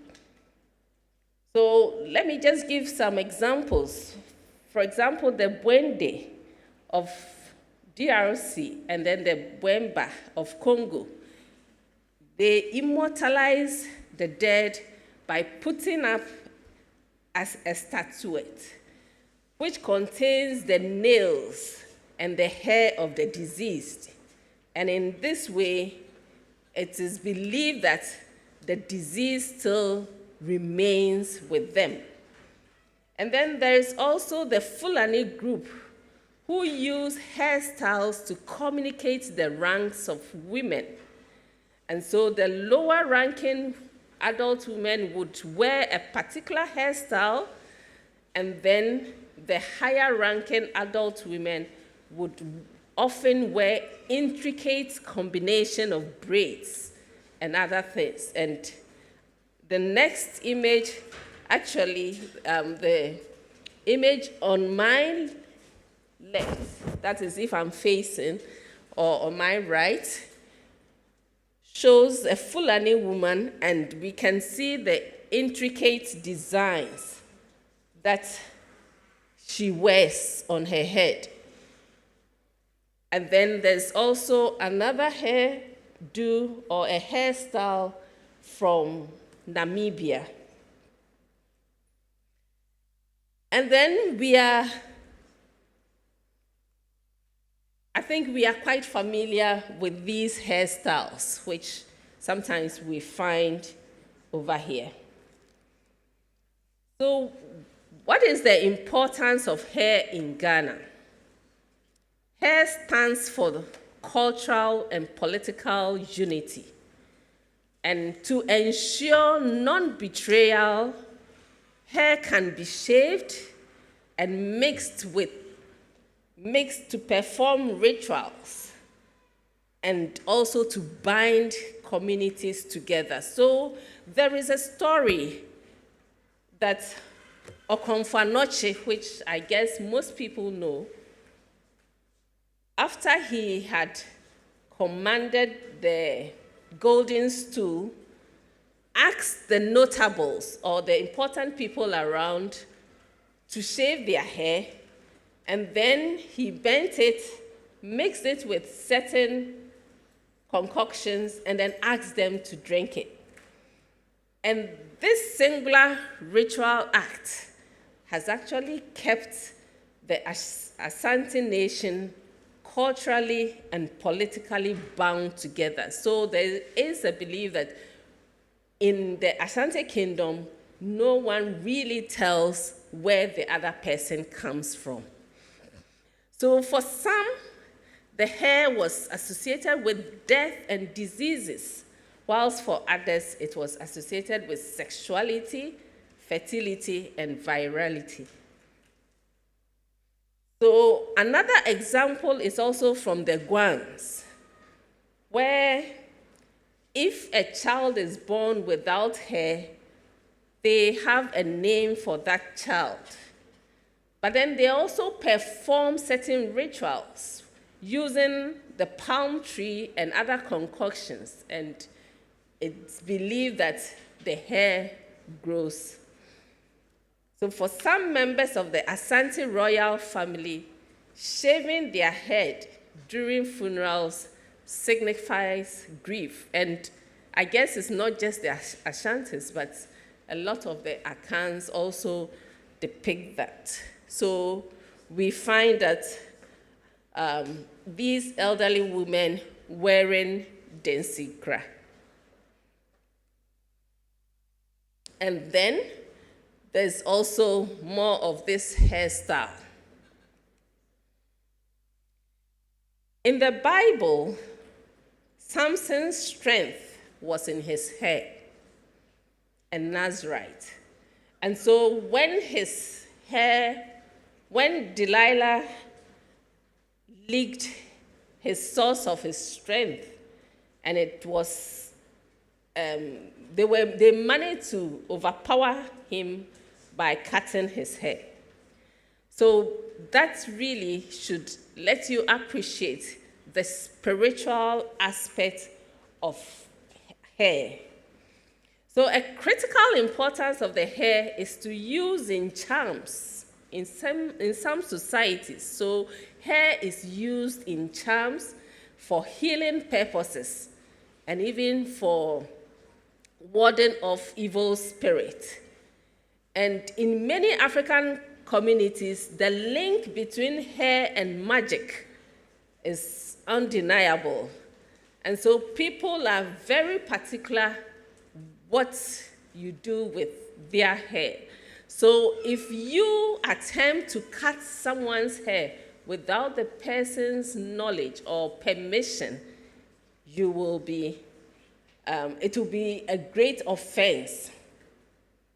So the matter cannot end without a fine and rituals to bring back the spirit and the soul of the person whose hair is cut.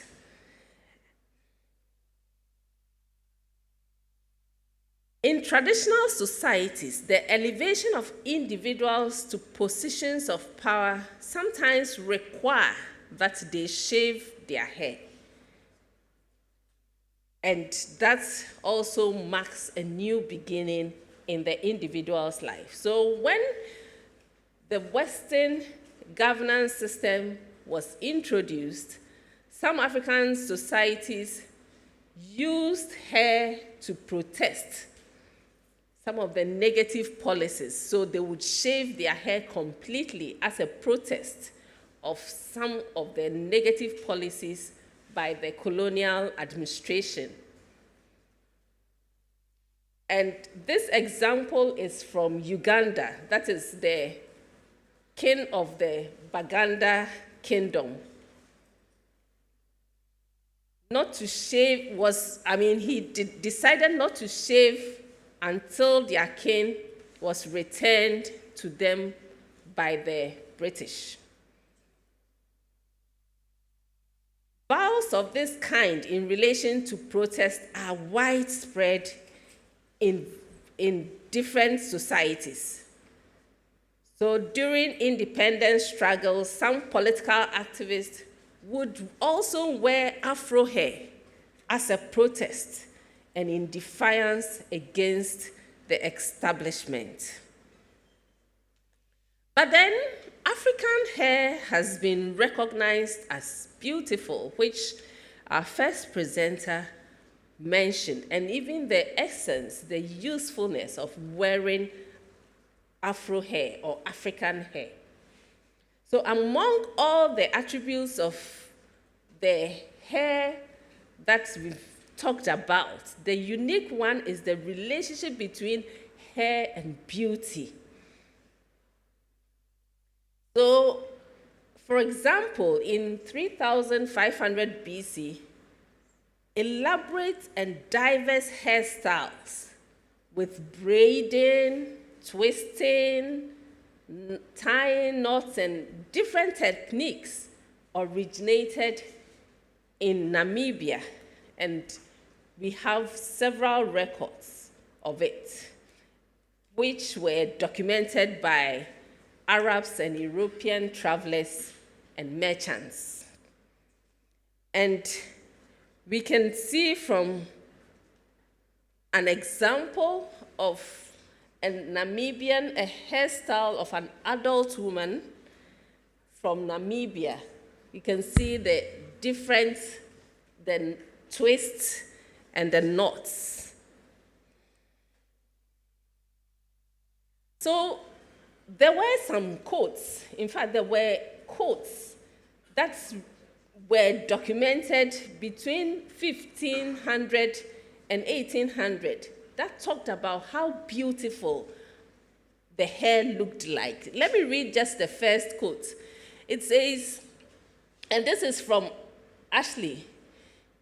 It says, their hair was dressed behind in the shape of bodkins.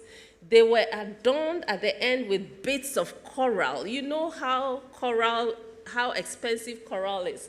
So you can imagine, and that is where sometimes we also try to use beads.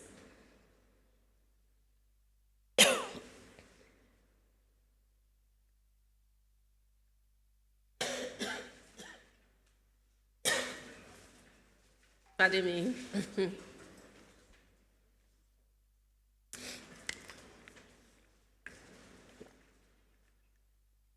So their hair over the forehead looked like a tuft of pyramid by means of cotton underneath. And I guess you can read it. Let me just continue. But then, what I wanted to point out is the fact that they likened it to the French country girls. So this was in the 16th century, and what they saw, they likened it to the French country girls. And that tells you how beautiful they saw the ladies or the women wearing the hair. But what happened? What happened if in the 16th, 17th, 18th centuries, the merchants were really admiring our natural African hair? What happened? The slave trade, colonialism, Christianity, and Western education became avenues in the history of mankind that reshaped all these theories. So with such a shift in identification, many people with thick woolen hair, then decided to straighten it. And that is also because the wearing of locks were also associated with traditional priests. And then they considered it as abode of demons. So that is something that really caused a shift in terms of the Western education. And also, so we have the second part, that is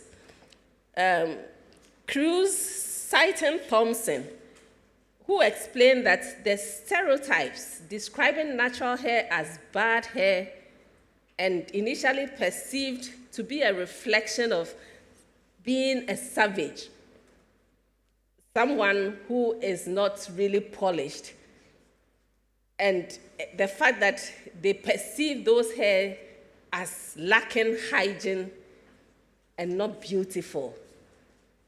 All these things are changing in contemporary situation.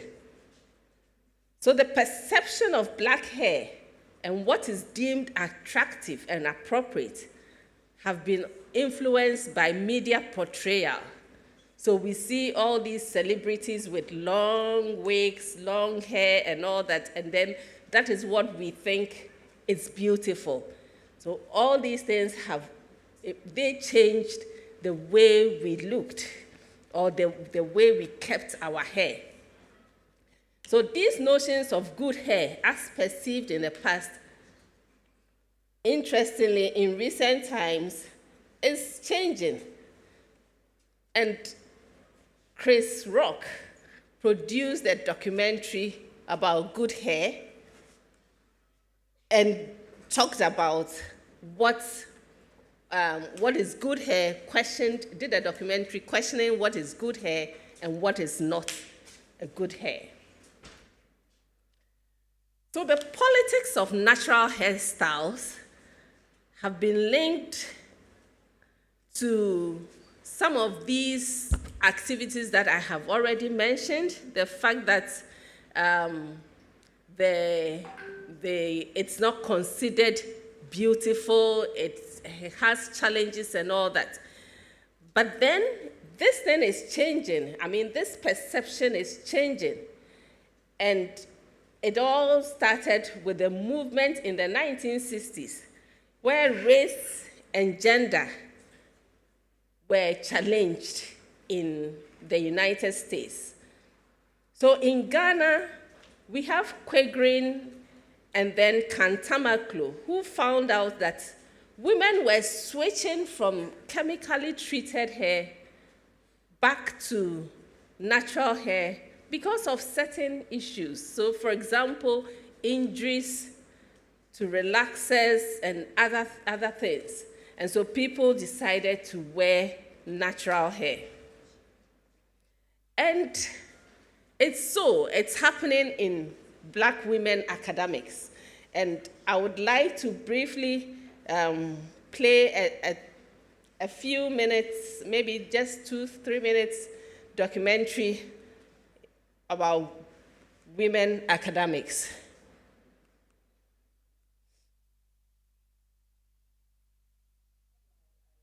Natural hair was as a result of economics.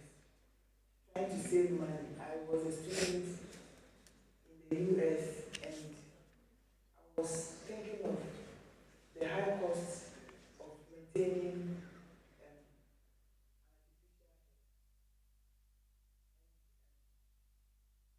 so at that time I decided to cut my hair to keep it natural because I realized that if it was natural I could just shape it by myself or get somebody else to shape it.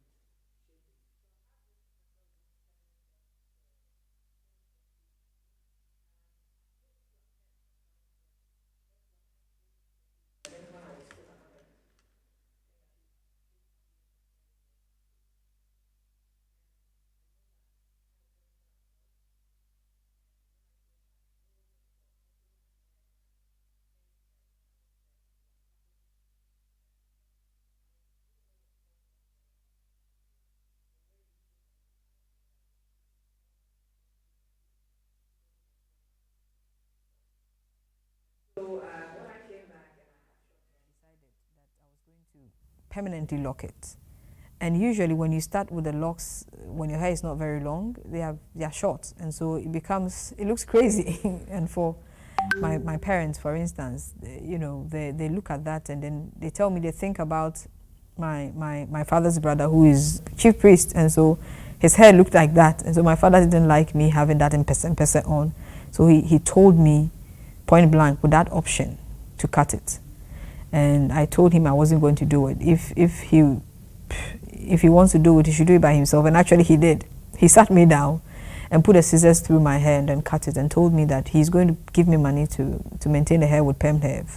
In my adult life, I've largely had natural hair. Mostly it was short. But I will say I was inspired by my mother because when I was in secondary school, one day my mother showed up to visit me and she had cut all her hair. And I thought she really looked nice that way, And sometime later, when I finished secondary school in the 90s, and I had cut my hair, I remember my dad saying that, oh, it's nice. But then other people called me Grace Jones, not a compliment though. The market, and I was buying kontomire. And the lady who was selling to me said, oh, I also have your hair. And then she showed it to me.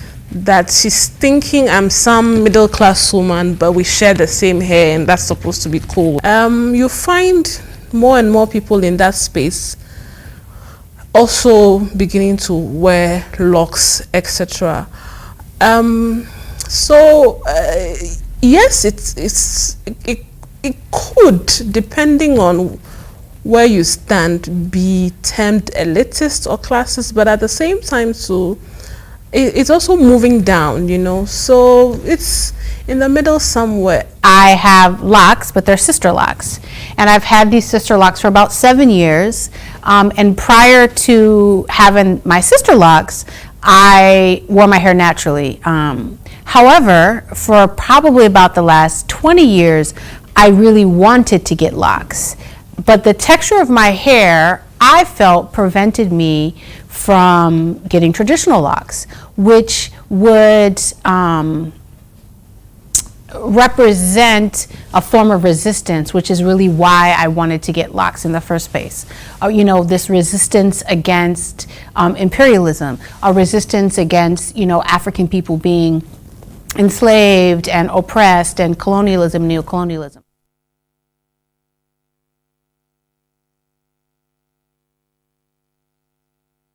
To just reflect on the brief video that I have showed. Hair plays an important role in the historical, cultural, and spiritual life of Africans, and even in the decolonizing space. And as I mentioned already, slave trade, Western education, and all that really changed the way we were perceived with our natural look, with our natural hair. But over time, this is shifting. There is a shift.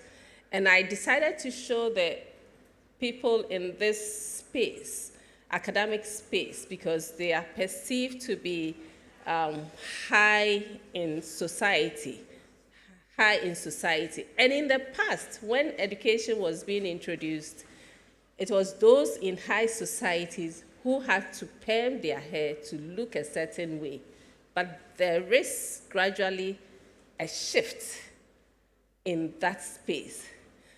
But my final comment is, when the business world also realized that people are donning more natural hair, there is more and more variety and production of natural hair products. And that is what they are using to sell their, or to expand their businesses. My question is, how good are those products for our natural hair? Is it possible for us to do some research to look at the relationship between the health and our natural hair and these products? Thank you.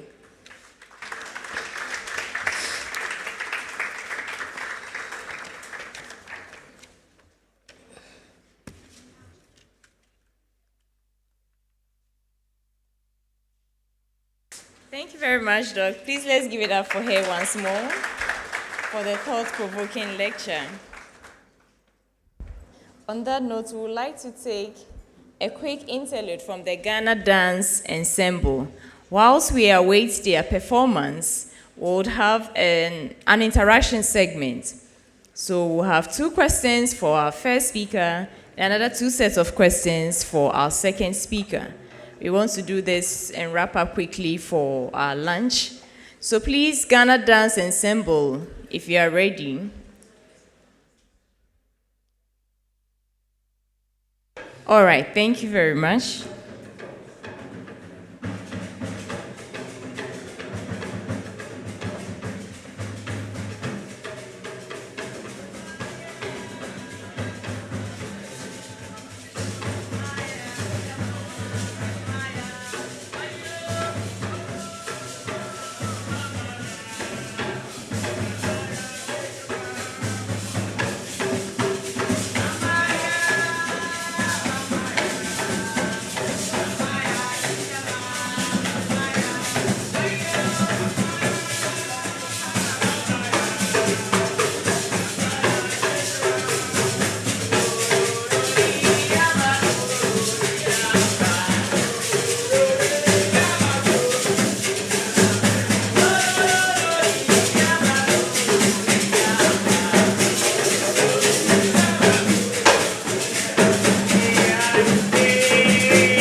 very much for the energetic performance.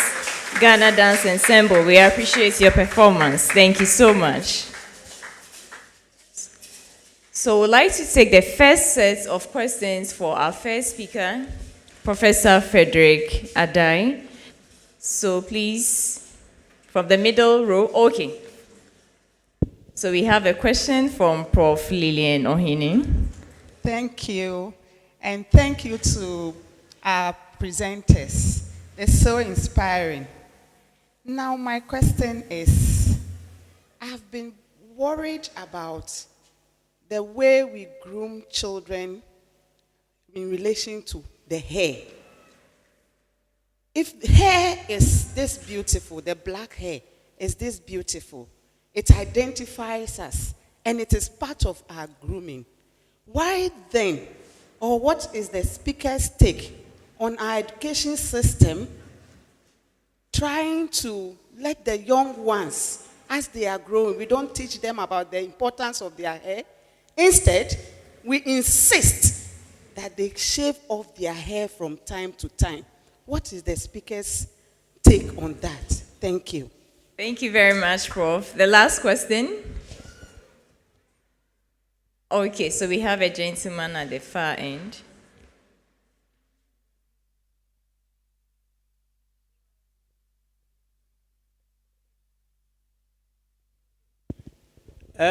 Professor Adai, thank you so much. My name is Feridan, so the name will sound so familiar. I never knew you are an Africanist. I knew you to be an anatomist. So when I saw the title, I asked myself, what is Professor Adai going to do here? What has he got to do with the African past? But after listening to you, I'm also a student of Sheikh Anta Diop, Marcus Garvey, and others. But your anatomy experience puts you in a better position than I am, because I'm more of an art student. Don't add the law. It's exciting being here and listening to you. And maybe when we are out of here, we may have a brief chat. Thank you for your insight. Prof, please, can you kindly speak to the two questions? Thank you.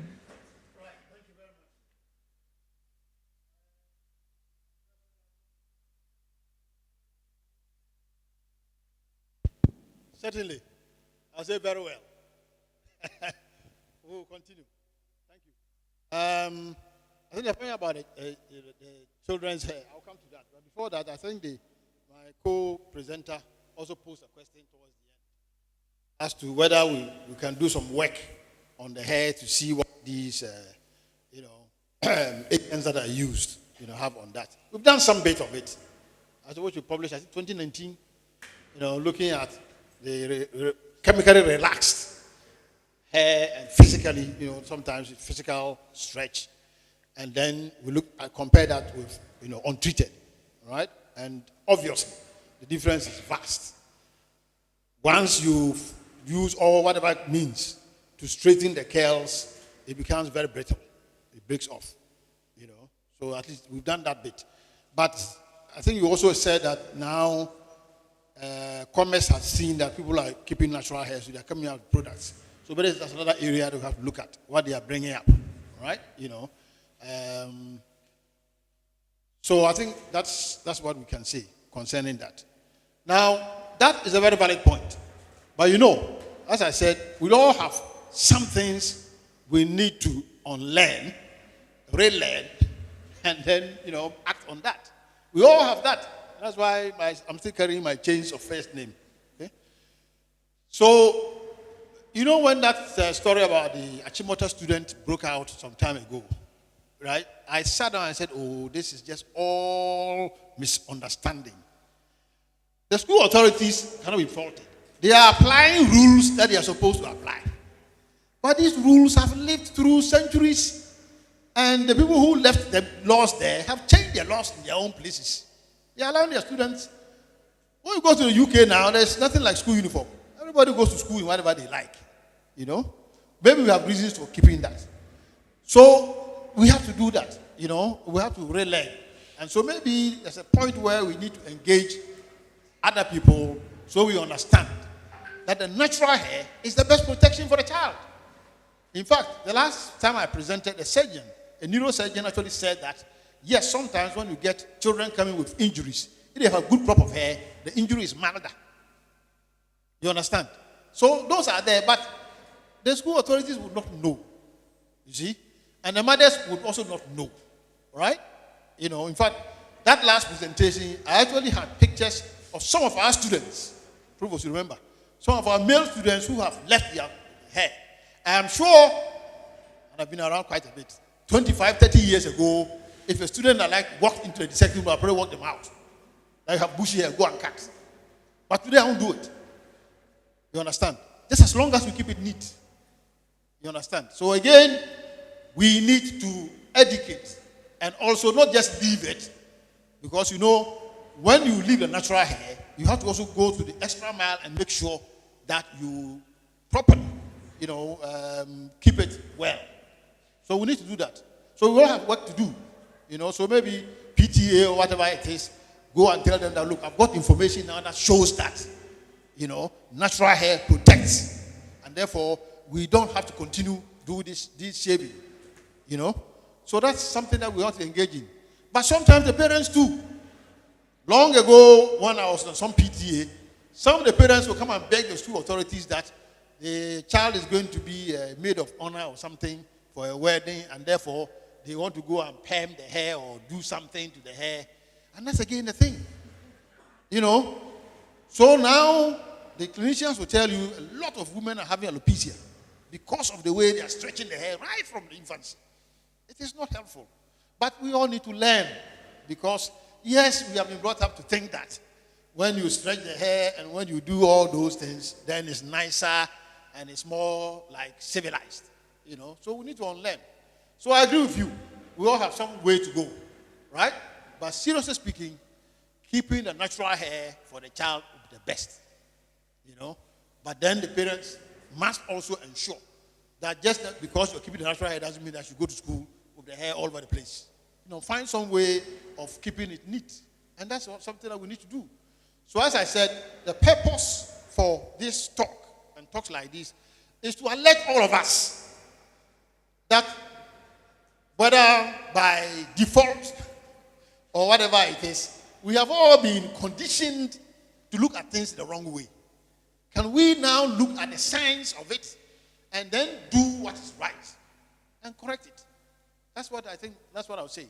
And I'm sure maybe others may have some comment on that as well. Thank you. It's our last set of 2 questions.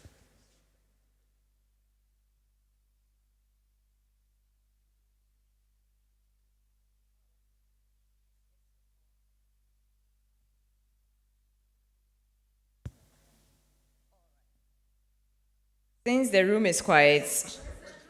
Oh, you have? Thank you. This one is just to dovetail into what Professor just ended with. That's the College of Health Sciences. And we have been socialized to think that our students should look in a particular way. So if our students come in with braids, this one, that's not for the clinical years. A doctor cannot dress like this. Oh, a med lab scientist, physician, and you're a health person. Haven't learned this thing. And provosts are here. Deans are here. What is the way forward? Do we now allow our students to dress the natural way? That's the college. Thank you. Thank you very much. All right, so for the sake of time, Provost will answer that on the Deans and HODs platform. Thank you very much. So that by then he would have prepared his answer adequately. All right, so thank you all for coming. We really appreciate your presence, the time you spent with us. Although we've exceeded our time by just a few minutes, but we still acknowledge you, our deans, our directors, our past provosts, the former VC of UHAS, all our HODs, our staff, faculty, and students. We really appreciate your presence here with us today.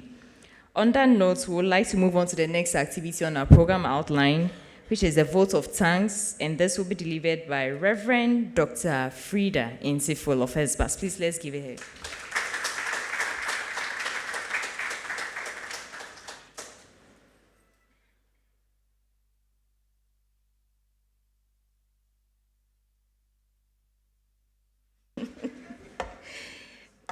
Good afternoon, everyone. So soon we have come to the end of such an exciting program. I believe that we've all enjoyed ourselves. Please permit me to stand on the existing protocol to offer the vote of thanks. On behalf of the Provost and the 25th Anniversary Planning Committee Chair of the College of Health Sciences, I would like to express our heartfelt gratitude, firstly to the Almighty God for his abiding presence and guidance throughout the planning of this program. Secondly, to the Vice Chancellor for sparing us some time out of her busy schedule to chair this occasion. To our special guests of honor, we say thank you for honoring this occasion with your presence. Special gratitude goes to our esteemed traditional chiefs, the Gan Manche and the La Manche, for gracing this occasion. We extend our sincere appreciation to the speakers for the symposium. I believe that all of us have really learned something new that is going to change our perspective forever. Thank you so much.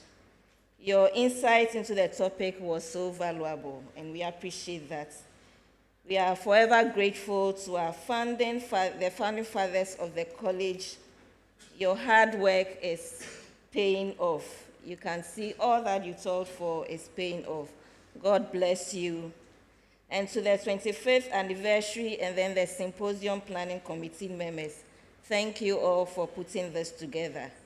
We thank you all for spending this time with us and to share in our joy and in celebrating this milestone. Thank you very much. God bless you all.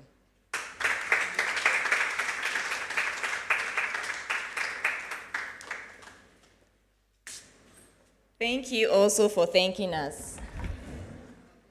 All right, so we'd like to take a closing prayer. May I kindly invite Reverend Dr. Thomas Indanu to deliver the closing prayer. Let's give it up for him.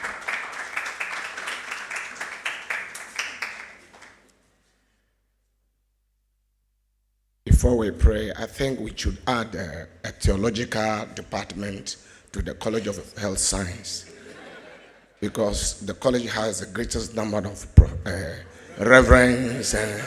Put your hands together for that. It's a blessing. Our first provost was a reverend minister. Along the line, we had another reverend professor as a provost. We are really blessed. Shall we bow our heads then? In all things, your word tells us we should give thanks. Indeed, today's event has been wonderful, great, and successful. Thank you first, Lord, for getting this college through these 25 years. And as we begin the celebration from today, we want to acknowledge the people you brought from far away to join us in today's activity. I ask that you bless them, protect them, preserve them.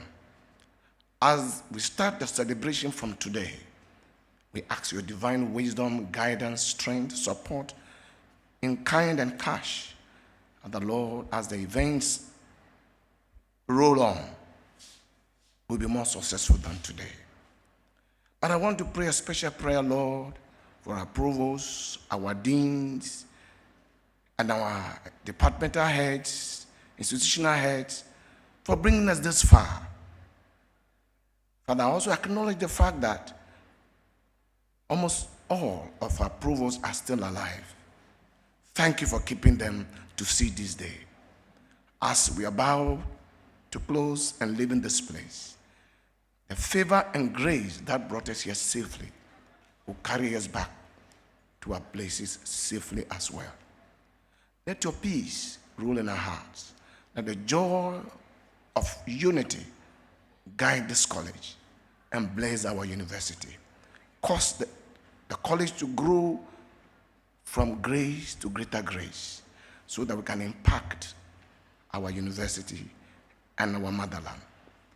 The lessons we have learned today, help us never to forget it and cause us to become change agents.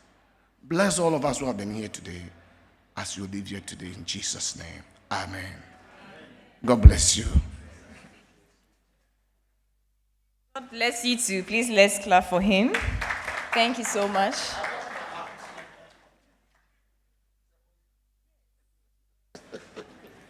All right, thank you very much, Reverend Thomas Indanu. We have lunch packs arranged for everyone. We'll kindly ask that when you step out after the University of Ghana anthem, we move to the area where we had a snack break for our lunch packs. I humbly entreat our special guests to stay with us here. We'll come and serve you. Our deans, directors, past provosts, all invited guest speakers, please kindly wait behind. We'll have your packs served here for you. All right, so on that note, can we be all upstanding? Control room, please kindly lead us with the University of Ghana anthem, which is also behind the program outline for those of you who are not conversant with the lyrics.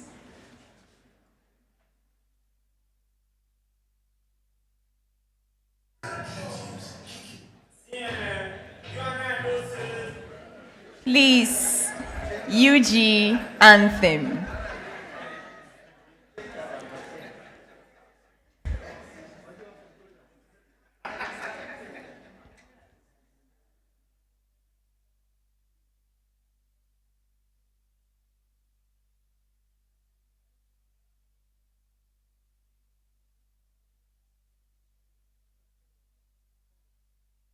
Okay, so let's start.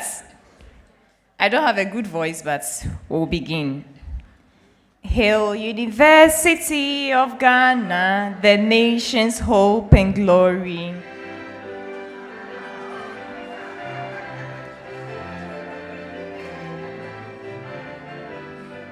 Hail, University of Ghana, the nation's hope and glory.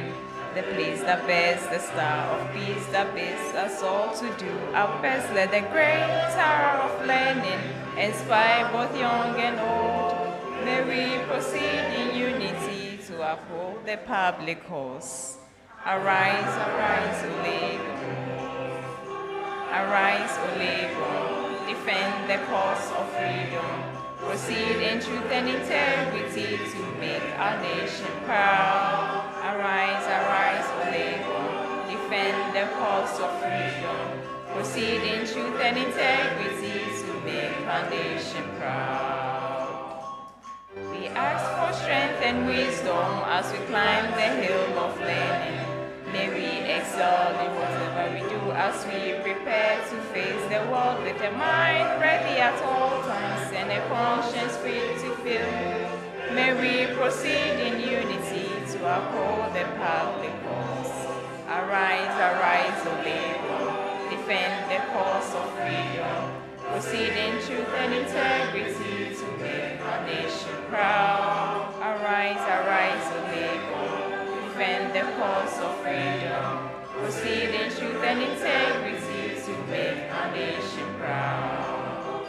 Arise, O Lagos. Defend the cause of freedom. Proceed in truth and integrity to make our nation proud.